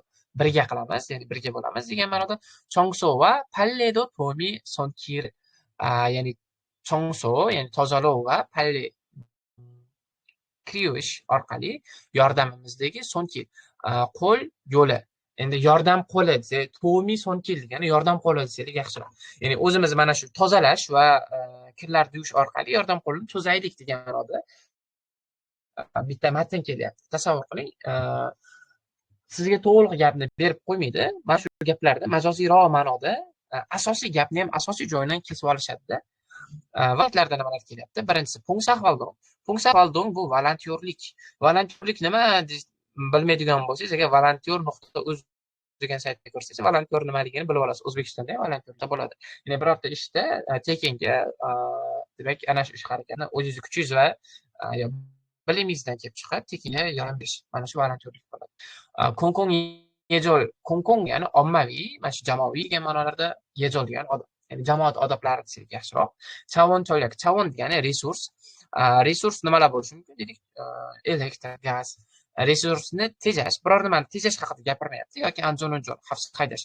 Aytdimki, haligi tez haydama, kamaringni taqib yur, ichib haydama degan narsalar anjon-unjon bo'ladi. Demak, bu yerda volontyorlik haqida gap ketyapti. Juda ham tarjimasini bilsangiz, demak, mana bu so'zlar albatta haligi sizga tashib beradigan lug'atimda chiqadi. Ana shuni yodlab oladigan bo'lsangiz, so'zsiz iqbal sizniki.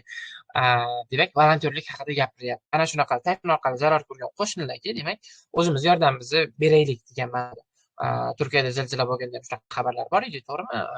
Volontyorlar demak borib yordam berishgan. Xuddi ana shunday ishchilar volontyor hisoblanadi. 7-si, endi mana bu 7 sizga amaliyot uchun yarim minut vaqt.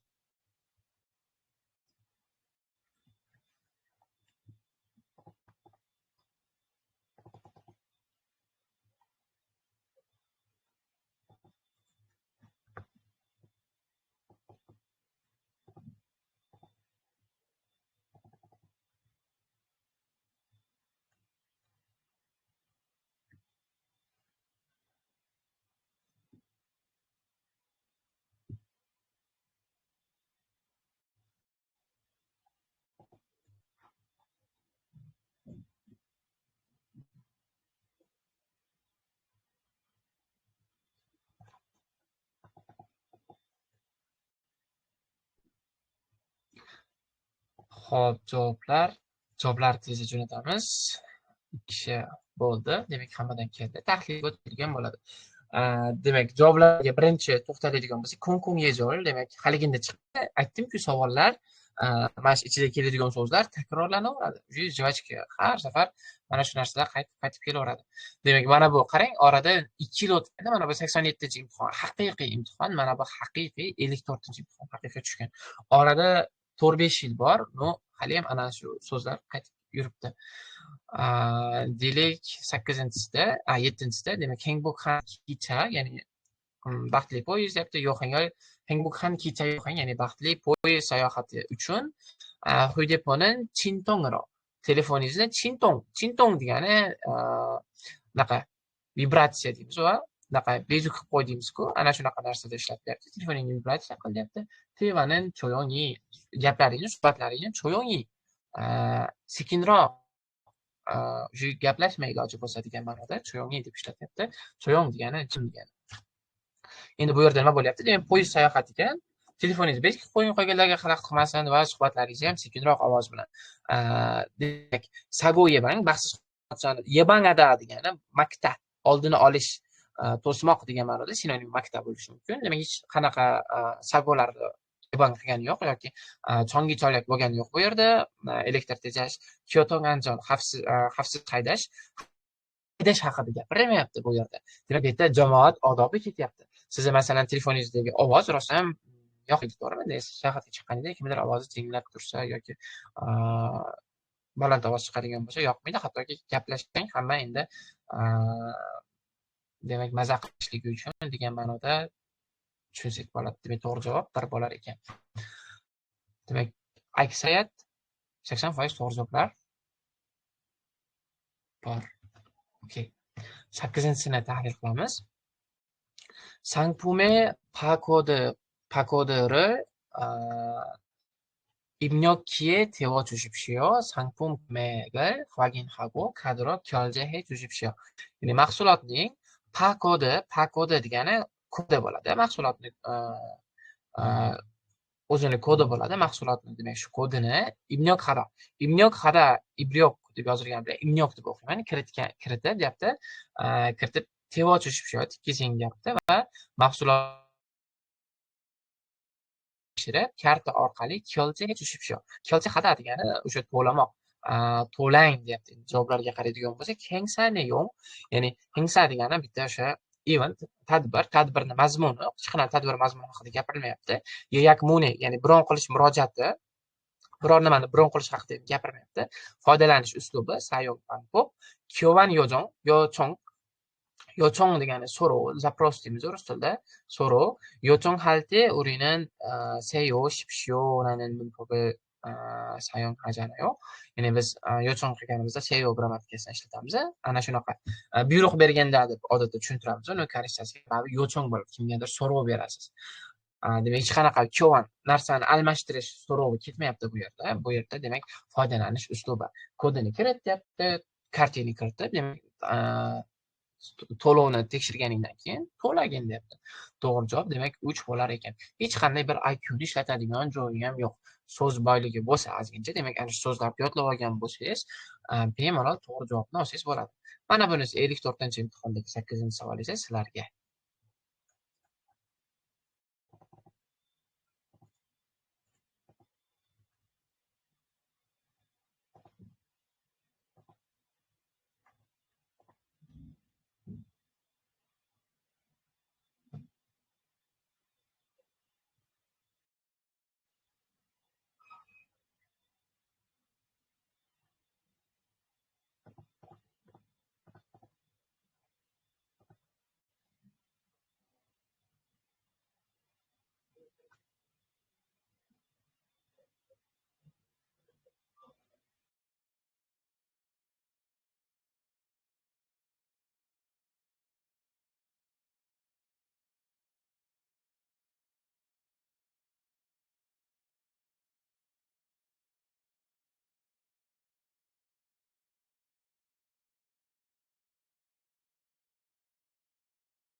Hop, tahlilga o'tsak bo'ladi menimcha.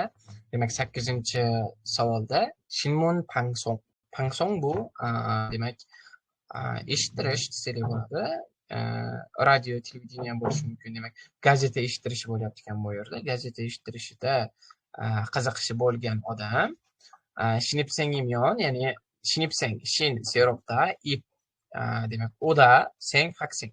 Yangi kelgan talaba bo'lsa, kim bo'lsa ham qaning imkoni bor. Hal suyitda. Bitta variantlarga qaraydigan bo'lsak, Shinchong Pangpop ariza qilish uslubi. Qanday ariza qiladi? Bu narsa haqida masalan internet orqali kesimmi, samushilga bu narsa haqida gapirilmayapti.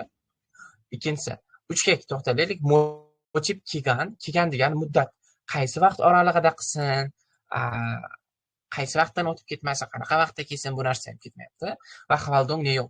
Hvaldong degani bu demak mashg'ulot, activity desak, o'sha mashg'ulotning demak naqasi, neyo'ngi, mazmuni haqida ham, nima qilish haqida. Demak, Shinmun Pangsongligini aytyapti, lekin baribir mazmunini aytib ketmayapti. Endi Chiwon Chagyok bu yerda to'g'ri javob bo'lyapti. Chagyok degani bu malaka degani. Malaka. Chiwon degani, chivonada degani topshirmoq degan ma'noda. Siz ham nima desam bo'ladi? Hakkiyoyi chivonda o'qishga topshirasiz, to'g'ri? Mana shunday ma'noda topshirish malakasi. Topshirish malakasi qanday bo'lishi kerak? Shinmun Pangsongga qiziqishi bo'lgan odam yangi o'quvchi bo'lishi kerak. Ya'ni mana shu yangi o'quvchi. Demak, malakasi deylik 0 bo'lgan, hali malakaga ega bo'lmagan odam. Endi baribir uni ham malaka deb aytamizda. Demak, Chiwon Chagyok haqida gap ketayotganligi uchun to'g'ri javobni 2 olishimiz kerak bo'lar ekan. Chom oryapti, buni sal biroz qiyinroq chalkashtiradigan ekan. No, baribir topsa bo'lardi. Javoblarni chiqarish orqali. Pangpop haqida gapirmadi, Kigan haqida gapirmadi, Hvaldong Neong haqida gapirmadi. O'z-o'zidan javob 2. Menimcha 5 dan 8 gacha ham yaxshilab tahlil qilib chiqdik. Xo'p, keyingisiga o'tsak bo'ladi. Bu yerda 5 dan 8 gacha 91-imtihondagi bu sizlarga uyga vazifa bo'ladi. Videoni qayta ko'rayotganda to'xtatib, pauza qilib, to'rovni ham yechib tahlil qilib jo'natasiz. Ana endi kelinglar, bugungi ilkidan 1-8 gacha rejamizni bajardik. Endi 51, 52, 53 ni ko'rib chiqaylik. Va bu qaysi imtihon? 93-imtihonda 51, 52, 53 ni ko'rar ekanmiz. Birinchi o'rinda 53 dan 51 dan boshlaymiz. 53 demang, 51 dan boshlaymiz. 51 da bizdan nima so'raladi desak, 3-darajadagi mazmun beriladi bizga. Sizdan so'raladigan narsa ham 3-darajadagi bilim so'raladi. Bir qiyin narsa yozish kerak emas. Shunchaki matn berilganda matndan asosiy joylarini o'sha ikkita joyini demak tushirib qo'yib turib, integrativ bitta so'z tushirib qo'yib turib, o'rniga qavs qo'yib qo'yishadi. Demak, ana shu so'zni topish kerak. Uni osmondan olmaymiz. Demak, o'qiydigan bo'lsangiz, o'zi bizga hint berib ketadi. Kalit berib ketadi. Ana shu kalitni topa olsangiz, bemalol qiynalmas turib chilik bo'ladi. 93-imtihondagi 51 chom nima biroz xitrik tuzishdan, yaxshi tuzishgan, chalkashtiradigan qilib kesini ayniqsa qilib kelinglar, tahlil qilib chiqamiz. 안녕하세요. 저는 도서의 약속이세요. Teng bimir번호를 잃어버렸습니다. E'tibor bering, bu qavsdan keyin nuqta qo'yilmagan, virgul qo'yilmagan. Demak, biz bu yerga xuddi haligi ilkidagi birinchi savolga o'xshab bitta so'z topib turib va bog'lovchi grammatika ham topib ketishimiz kerak. Ikkala tomonni bog'lab beradigan. Nima deyilyapti? Assalomu alaykum. Men to'so bilan to'g'on bilasizmi? To'so degani kitob degani, chek. Kitob biron qilish servisidan nimadir pimil degani sir degani. Sir haylokulda yosh so'rasa yosh aytmaydi. Ana shunda ishlatiladigan pimil sir. Ya'ni pono degani bu raqam, cho'nroqdagi. Sirli raqam degani bu kod. Ya'ni kodimni unutib qo'ydim. Siz ham odatda deylik, qaysidir saytdan ro'yxatdan o'tsangiz, asosan menda MyGo'dan ro'yxatdan o'tganimda parolim esimdan chiqib qoladi. Siz yana tiklashingiz to'g'ri keladi. Xuddi bu odam ham demak, kitobdan biron qilish servisidan nimadir o'qigan va sirli raqamini yo'qotib qo'ygan, parolini yo'qotib qo'ygan. Va shuning uchun kreso chop so'ksalar juda ham muhim e'tiborda. Chop so'ksa ya'ni shuning uchun, lekin degan so'zlar bo'ladi. Shuning uchun meni emailimga deyapti, imshi degani bu temporary, ya'ni vaqtinchalik bo'ladi. Vaqtinchalik ilponori, ya'ni kodni Shinchong Hayosim, ya'ni vaqtinchalik kodga iza qildim deyapti. Bo'ldi, mana shu yetarli javob olishimiz uchun. Endi o'ylab ko'ring, demak, u odam kitobga biron qilish servisiga nima qilgan? U odam demak kitobdan biron qilish servisiga ariza qilgan. Shinchong Xadani o'zini olib kelib qo'yganimiz eng yaxshi variant bo'lar ekan. O'zim imtihonda boshqa narsa yozganman. Hozir o'zimni javobimga yozsa nimagaligini tushuntirib beraman. Shinchong hada asos bo'lyapti va endi mana bu yerda nuqta bo'lmaganligi uchun ariza qiluvdim shunchaki bu yerda background aytishimiz kerak. Ninde grammatikasi o'tgan zamonda ariza qilgan Shinchong henninde qilsak o'zi yaxshi javob bo'lar ekan. Yoki bu bilan alternativ javob sifatida Shinchong hettaga o'sha uchinchi ada bor, taga grammatikasi va keyin attagi ottaga grammatikasi va bitta ish harakatni qilib va unga zid bo'lgan ish harakatni aytganda ishlatiladi. Shinchong hettaga desa ham bo'ladi bu bilan. Bir xil. Shinchong hettaga. Bu ham javob bo'lardi Shinchong hettaga. Ana endi imtihonda men mana shu Shinchong hennindeni qog'ozga yozdim, lekin tabanjiga ko'chirgim kelmadi, chunki sal g'alati. Ya'ni kitob bron qilish servisiga ariza qildim, Pimilponoyimni yo'qotib qo'ydim. Shuning uchun emailim orqali vaqtinchalik kodga ariza qildim. Ariza qildim, sal g'alatiroq deb o'yladim-da, keyin sobisi demak, sobisidan nima qiladi? Foydalanadi dedim. U odam demak sobisdan, o servisdan foydalanardi, keyin parolini yo'qotib qo'ydi, to'g'rimi? Men o'zim ham hayotga o'girib ko'rdim, mana shu saytdan foydalanardim, endi kodim esimdan chiqib qoldi. Shuning uchun ariza qildim degan narsa keldi-da. Sobisi bilan Iyonxada keldi-da va Iyonxada demak u ko'p foydalangan va parolini esdan chiqarib qo'ygan degan narsa kelib turib, Iyonxan chogi maninde deb javob olgan edim. O'zim shaxsan imtihonda bu javobim demak xato javob emas, ma'noga to'g'ri keladi. 5 ballik javob deb o'ylamayapman. 3 to'g'ri bersa kerak bu javob uchun. Yoki inhago inninde degan javob ham 5 ballik javob deb aytishdi ustozlar, koreys ustozlarning o'zlari. Demak, kontekstga to'g'ri keladi, lekin best answer emas, eng zo'r javob emas. KFHda degan narsa bor. Servisiga a'zo bo'luvdim degan javob olganlar juda ko'pchilik bo'ldi bu imtihonda. KFHda so'zi fe'li kelolmaydi bu yerga, chunki rel kelyapti. Rel keldimi, demak Iyonxa bo'lishi mumkin, Shinchong xadani o'zi bo'lishi mumkin. KFHda o'zidan oldin KFHda bo'ladi. Ga a'zo bo'lmoq degan ma'noda. Masalan, Sonsengni chenore KFHda, ustozni kanaliga a'zo bo'ldi. Demak, Instagram'i KFHda, Instagramga a'zo bo'lmoq. Va KFHda bilan qanday ravishda a'zolikdan chiqmoq? Bu taltibexada degani bu demak a'zolikdan chiqish bo'lar ekan. Xo'p, endi qo'shimcha ma'lumot, buni ham bilib ketgan yaxshiroq. Va kronda lekin Pimilpono palgib degani nashr qilinmoq degani. Endi kod nashr qilinishi degani o'sha kodni keladigan email, kod nashr bo'lgan email degani o'sha sizni vaqtinchalik kodingiz deb keladi emaildan. Ana shu narsani aytyapti. Keyin palgib degan so'z pija palgib. Vizas chiqadi-yu, ana shu paytda pijaga palgib deb yozsa, vizam chiqdi degan ma'noda ishlatasiz. Demak, kodni nashr qiladigan email cho'xatdi menga hali teng. Nima deydi? Tekshirib bering deyapti oxiriga. Xvagin hech o'shaga parametr demak nuqta qo'yib tekshirib bering. Demak, hali unga kod kelmadi. Kelmoq degan narsa o'da va kelmaganligi uchun nima uchun javob mana bu yerga yozaman. OJ anasimlida degan javobni olganman. O'zim bu 5 balli javob hisoblanadi. OJ anasimlida yoki jianta bilan bir xil an grammatikasini ishlatsangiz ham bo'ladi. An va simlida demak 5 ball olsa bo'ladigan javob hisoblanadi. 안녕하세요. 저는 도서 이야기 서비스를 신청했는데 비밀번호를 잃어버렸습니다. 그래서 제 이메일로 임시 비밀번호를 신청하였습니다. 그런데 비밀번호 발급 이메일이 저한테 아직 오지 않았습니다. 확인해 주시기 바랍니다. agar tushunarli bo'lgan bo'lsa, plus qoldirsanglar 52 ga o'tamiz.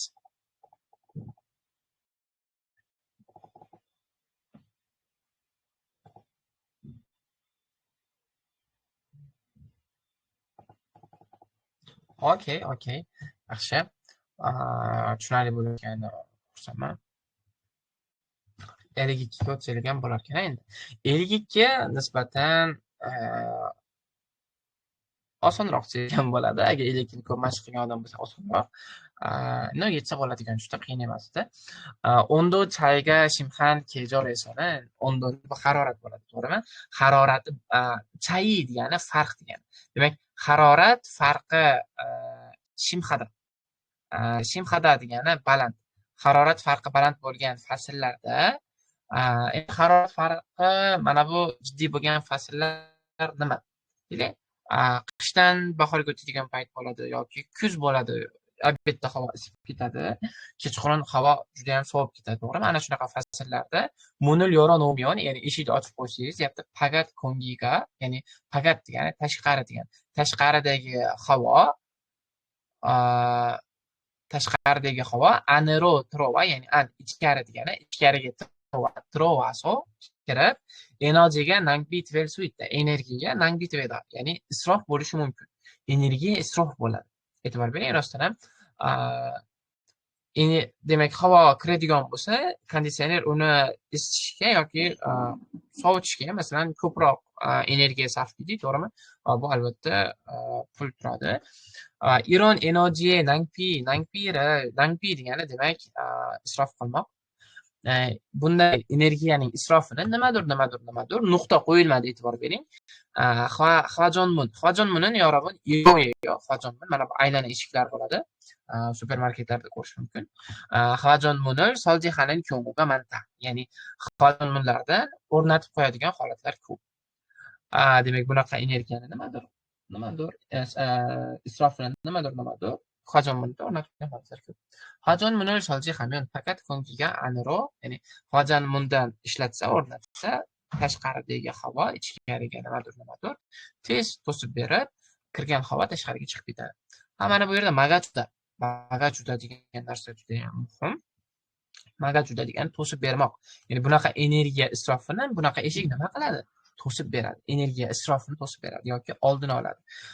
Yebanghada degan so'z chiqqanda sizlar bilan makta, to'smoq degan ma'no sinonimi borligini aytib ketdim.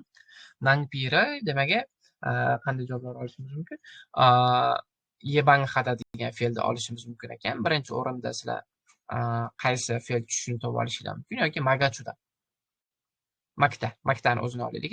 Bularga endi qanaqa grammatika qo'shasiz?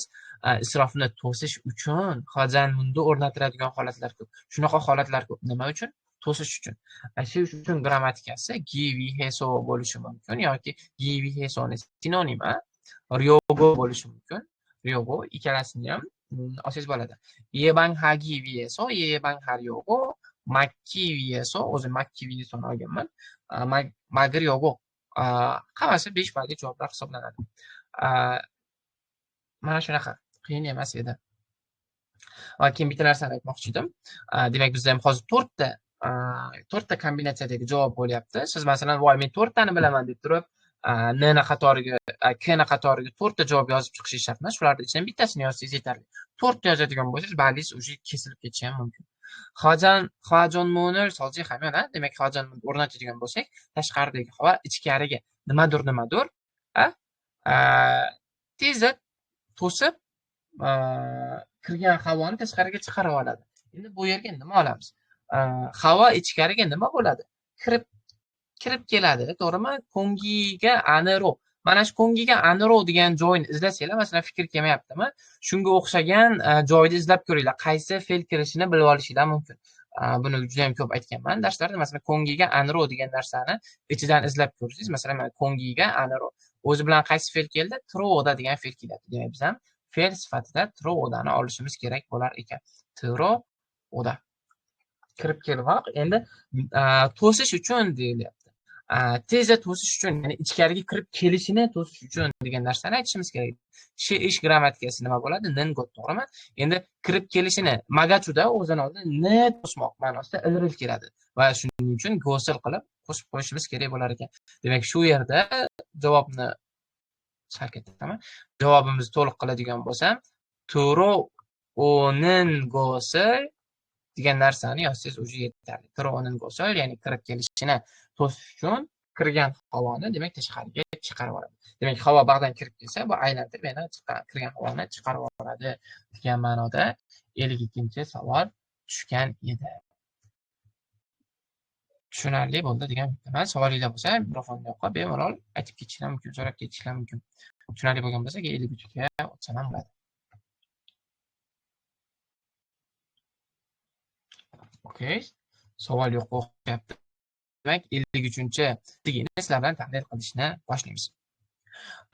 Bu yerdagi o'quvchilarning aksariyati 53 ni yozgan, deyarli men biladigan o'quvchilar ham bor ekan. Shuning uchun 53 ni chungupdan balandroq darajada yozishga harakat qilamiz. Xo'p, bu yerda demak, birinchi o'rinda tahlil qilib olish muhim. 1 minut vaqtingizni erinmang, birinchi yaxshilab naqa qilib chiqing. Nimalarni yozishingizni, qaysi nimalarni ishlatishingizni qayd qilib olsangiz yaxshiroq, memo qilib olsangiz yaxshiroq.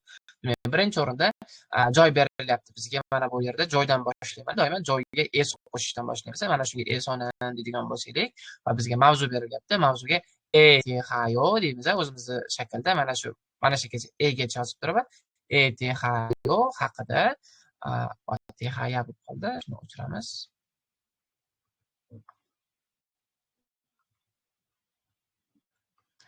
ETHyo demak, Shilshan, Chosa, Kyolgwa deb boshlaymiz. Kyolgwa degandan keyin nuqta qo'ymaymiz. Ya'ni nima dedik hozirgacha? Spoja Iryo Yonguso mana shu yerda mana shu narsani o'zgarish haqida tadqiqot natijasi va narsaga e'tibor berish kerak. Birinchi sarlavhamizdagi birinchi diagrammamizni sarlavhasi bilan umumiy Chosani sarlavhasi bir xilligi uchun mana bu birinchi diagrammamizni sarlavhasini qo'yishimiz shart emas. Ya'ni mana bu yerda ham Spoja Iryo Mechurek berilgan, mana bu yerda ham Spoja Iryo Mechurek Pyonhwa berilganligi uchun Chosa Kyolgwa degandan keyin Spoja Iryo Mechuregin deb yozishim shart emas. Sirazi yillarga o'tib ketsam bo'ladi. Xo'p, menimcha tushundinglar, tushunmagan bo'lsanglar so'rashim mumkin bemalol. Xo'p, demak mana bu narsani yozmayman-da. Kyolgwa degandan keyin 2021-niyone deyman, 2021-niyone 5 cho, buni oldiga wonni tushirishim kerak. Cho bilan wonni orasida bitta katek bo'sh joy bo'lishi kerak. 5 cho won eso bu yerga qo'shaman. Mana eso deb turib mana shundan 2023-niyoneni mana shu yilda 7 cho mana buni oldiga wonni qo'shaman. Cho bilan wonni orasida bo'sh joy bo'ladi. Ya'ni 7 cho wonni ro oraga qo'shib ketishim kerak. Demak 2 yil o'tgan bo'lsa, chinan 2 yil emas, 3 yil o'tgan, to'g'rimi? Yo'qmi? 21, 22, 23 o'tgan. Chinan buni ro degandan keyin chinan samyone o'tgan 3 yil mobaynida % ro hetta bitta o'sishni aytyapti-da va ikkita narsani holatida bizga ko'rsatib beradi. Shuning uchun orasiga tikhi bog'lovchidan, chopsoqchadan foydalanganimiz yaxshiroq. Birinchi bu tomonda yozamiz, ikkinchi bu tomonda yozamiz, uchinchi va sababni yozib qo'yishimiz kerak bo'ladi. Buni hamma xabari bor. Va tikhi degandan keyin Yo'qyonko'l Spoja Iryo Mechurega salpyo pomyon deb yozamiz. Salpyo pomyon mana shuni ko'radigan bo'lsak, deb turib, Chonmin Spoja Iryo kyongu mana shuni holatida deb turib, mana bu birinchi narsaga kyonguni qo'shamiz. Mana shuni holatida 2021-niyone niyone sacho won eso 2023-niyoneni samchom ku choro kamsohetta va orasiga panmiyone ivanin tayinli ishlatsak bo'ladi. Biz endi ko'proq bog'lovchini ishlatamiz. Iva topuro ham iva tayinli bilan bir xil. Ivanin topuro ham bo'laveradi. Endi bu bilan farqlashda aksincha Sengwalpyol Spoja Iryonin bu yerga nin qo'shasiz. Iryonin endi yillarni yana qayta yozmayman-da. To'n kelgan deb yozaman. Ya'ni o'xshash vaqtda to'n kelgan deb turib, ilcho eso samchom ilchoro sampena 상승했다. Okay. 상승했다. Chunki mana bu yerga Chingahеттani birinchi diagrammada ishlatgan edim. 상승했다 tochka qo'yganimdan keyin endi Pyonhwa Woninga keldim. Pyonhwa Woninda mana bu strelka berib qo'ygan edi. E'tibor bergan bo'lsanglar, 93 ga kirganlar, mana bu ikkita o'zgarishni berganda mana bu yerga endi urchukcha chiqarib qo'ygan edi sababga. Ya'ni mana bu sabab hamma o'zgarishning sababi emas, aynan mana bu narsani o'sganligini sababi edi. Shu narsani berib ketgan edi. Va biz sabab yozayotganda ham shu narsani yozib ketishimiz kerak. Irohan deysiz, ya'ni bunday mana bu narsani Spoja Iryo mana bu yerda berilgan sarlavhachani yozib turib, mana bu yerda berilgan narsani yozib turib, mana shu narsaning Chingahan Wonini deb yozib ketishimiz kerak. Mana shu narsaning o'sgan sababi Chingahan Wonini deb turib, o'sganligining sababi keyin bu ikki o'tsangiz bo'ladi. Sengwalhyong Spoja Iryoe dizayni mana bu yerga ega grammatikasi, chunki bu ega bo'lyapti gapda. Dizayni keson tveda ishlatamiz. Endi ega kelamiz. Keson tve punman anira yoki kesan tvemyo orasini bog'ladim. Chikchangni pyonan ochari munhwaga hwaksan tven gosel tritsuyta hwaksan tven gosel. Demak, tilsu bitta qilib yakunlab qo'yishimiz kerak bo'lar ekan. Sizga vazifa bo'ladi mana shu narsani uyda yaxshilab yozib ko'rish. И bitta shunga o'xshagan kichkina vazifa qilib beraman uyga vazifa qilib. Demak, sizlar bilan birinchi darsimizni tugatib oldik. Ya'ni intensiv kursimizni birinchi kuniga bitishga qo'yib qo'ysa bo'ladi. Ya'ni ilkini 1 dan 8 gacha menimcha yaxshilab o'rganib chiqdik va bitta 51, 52, 53 ko'rib chiqdik. Albatta vazifa qilishdan oldin videoni qayta ko'rib chiqishingiz juda ham muhim. Videoni qayta ko'rib chiqayotganda esdan chiqqan har bitta yangi so'zni yodlab ketish ham juda ham muhim. Ana endi mana shu yerda siz uchun kuch bersam bo'ladi. Shu kuchi birinchisi yo'lovin sizga 1 dan 8 gacha shu paytgacha tushgan ilk savollar kechirmunjaylar tashladim. Ko'pchilik u kechirmunjaylarni yodlab olgan. Ya'ni 35, 36, 37larda kechirmunjaylari yana qaytadan ko'rib chiqasiz. Bitta ham so'z qolmasin, bitta tochkaga qoldirib ketmang. Faqatgina ana shu testlarni yeching bo'ldi. Men sizga imtihongacha hamma narsani, hamma materialni yetkazib beraman. Ya'ni nima demoqchiman? Boshqa savollarni ko'rishim kerak deb vaqtingizni ularga sarflab turib, mana bu 1 dan 8 gacha vazifani chalaq qo'yishingizz bo'lmaydi. Hozir men bergan vazifani cho'tka ketadigan bo'lsak, tizimli dars o'tib ketamiz. Hammasi bo'lsa bo'ladi. Xo'p. Ya'ni bitta nuqta ham tushmagan joyingiz qolmasin. Nimadir tushunmasdan guruhga sira tashlang, sira harakat qilinglar. Demak, kechirmunjaylar deyapman. Kechirmunjay degani shu paytgacha tushgan imtihon testlari bo'lar ekan. Kechirmunjaylarni yaxshilab ko'rib chiqamiz. 35, 36 ketma-ket 1 dan 8 gacha yig'ib qo'yganman. Daftaringizga yechib rasmga olib jo'natasiz. Javoblarni tajribadan tekshirasiz. Xato javoblarni keyingi darsdan boshlab tahlil chiqar ekanmiz. Birinchi vazifa shu bo'ladi. Ikkinchisi so'z uchun so'z yodlashimiz kerak. Kurs davomida 30 deydigan lug'atimiz bor edi. 30 deydigan lug'atdan birinchi, ikkinchi kunlar sizlarga vazifa bo'ladi. Birinchi, ikkinchi kunlar. Xo'p. 5-kunga yetganimizda men sizlarga imtihon olaman. So'z bo'yicha 30 deydigan lug'atni menimcha hozir darajalarga juda ham mos keladi. Uchinchisi, ana endi biroz ko'proq yodlagani, biroz ko'proq narsalar bo'ladi. Birinchi, ikkinchi grammatiklar, ya'ni birinchi, ikkinchi savollarda tushadigan grammatiklar 50 dedi, to'g'rimi? 50 dedi. Keyin 4-chi, 3-chi, 4-chi sinonim grammatikalar bor. Sinonim grammatikalar adashmasam 40 tami, 30 ta bo'lishi kerak. Mana shu narsalar yodlaysiz. Va 5-chisi 7-8 da tushadigan, 7-8 da tushadigan 20 tacha hali punkt ahvol, punkt yejol degan so'zlar bor. 7-8 so'zlar ilki bo'yicha bo'lyapti hozir. Demak, vazifa nima bo'ladi?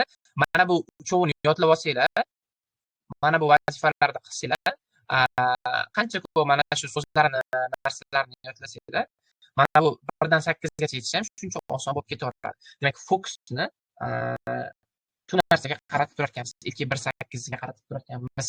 Shu 2 kun ichida. Ertaga darsimiz yo'q. Seshanba kuni tetiklikdan yana davom etamiz. Buni yana bitta review qilib turib, qaytarib turib, davom etib turaverarkanmiz. Sizlarda 2 kun vaqt bo'ladi va yodlash uchun juda ham narsa ko'p. Astoydil bo'linglar va savolinglar bo'lsa, hozir yana eshitaman. Vazifani tashlab qo'yib, yana kurs bo'yicha faqatgina o'qiydiganlarni izoh olamiz. O'zingizlarga bog'lanib yo menga bog'lansanglar, guruhimizda shu guruhda qolamiz. O'qishni niyat qilmaganlarni guruhdan chuban qilamiz. Bizga demotivatsiya beradigan odam kerak emas. Hamma o'qib harakat qiladigan bo'lsa, bir-birimizga intilib, bir-birimizga motivatsiya olib o'qisak bo'ladi. Savolingiz bo'lsa eshitaman. Sizga tashlab qo'yasizmi ustoz, sizga ham 53. Sizga tashlab qo'yaman. 51-52 yaxshilab yodlab tashlashga harakat qilinglar. 93-topikda asosan bitta narsaga e'tibor qilmoqchi edim. 53 tashlayman-ku. Ko'p haligi narsa ko'rib tashlash kerak emas. Mana shu darsda ko'rgan narsalarimizni takror zo'rlab ko'rib tashlash muhimroq. Yaxshilab, masalan, hozir ham ancha narsa ko'rdik. Shu chotki hozir sizga beradigan bo'lsam, menga o'xshab tahlil qilib beradigan darajada bilsangiz, shuni o'zi ham yetarli. 100 ta test ko'rish kerak emas. 10 ta test analiz qilib chotki ko'ring. Shuning uchun birinchi o'rinda dars yozgansigingizni yozinglar, yozib jo'natib menga. Keyin 50 tashlab qo'yaman. Mana shu 50 dan jo'natasizlar. Tushunarlimi? Okay. Savoliga bo'lsa, yakunlaymiz. Boshqa hech savollar?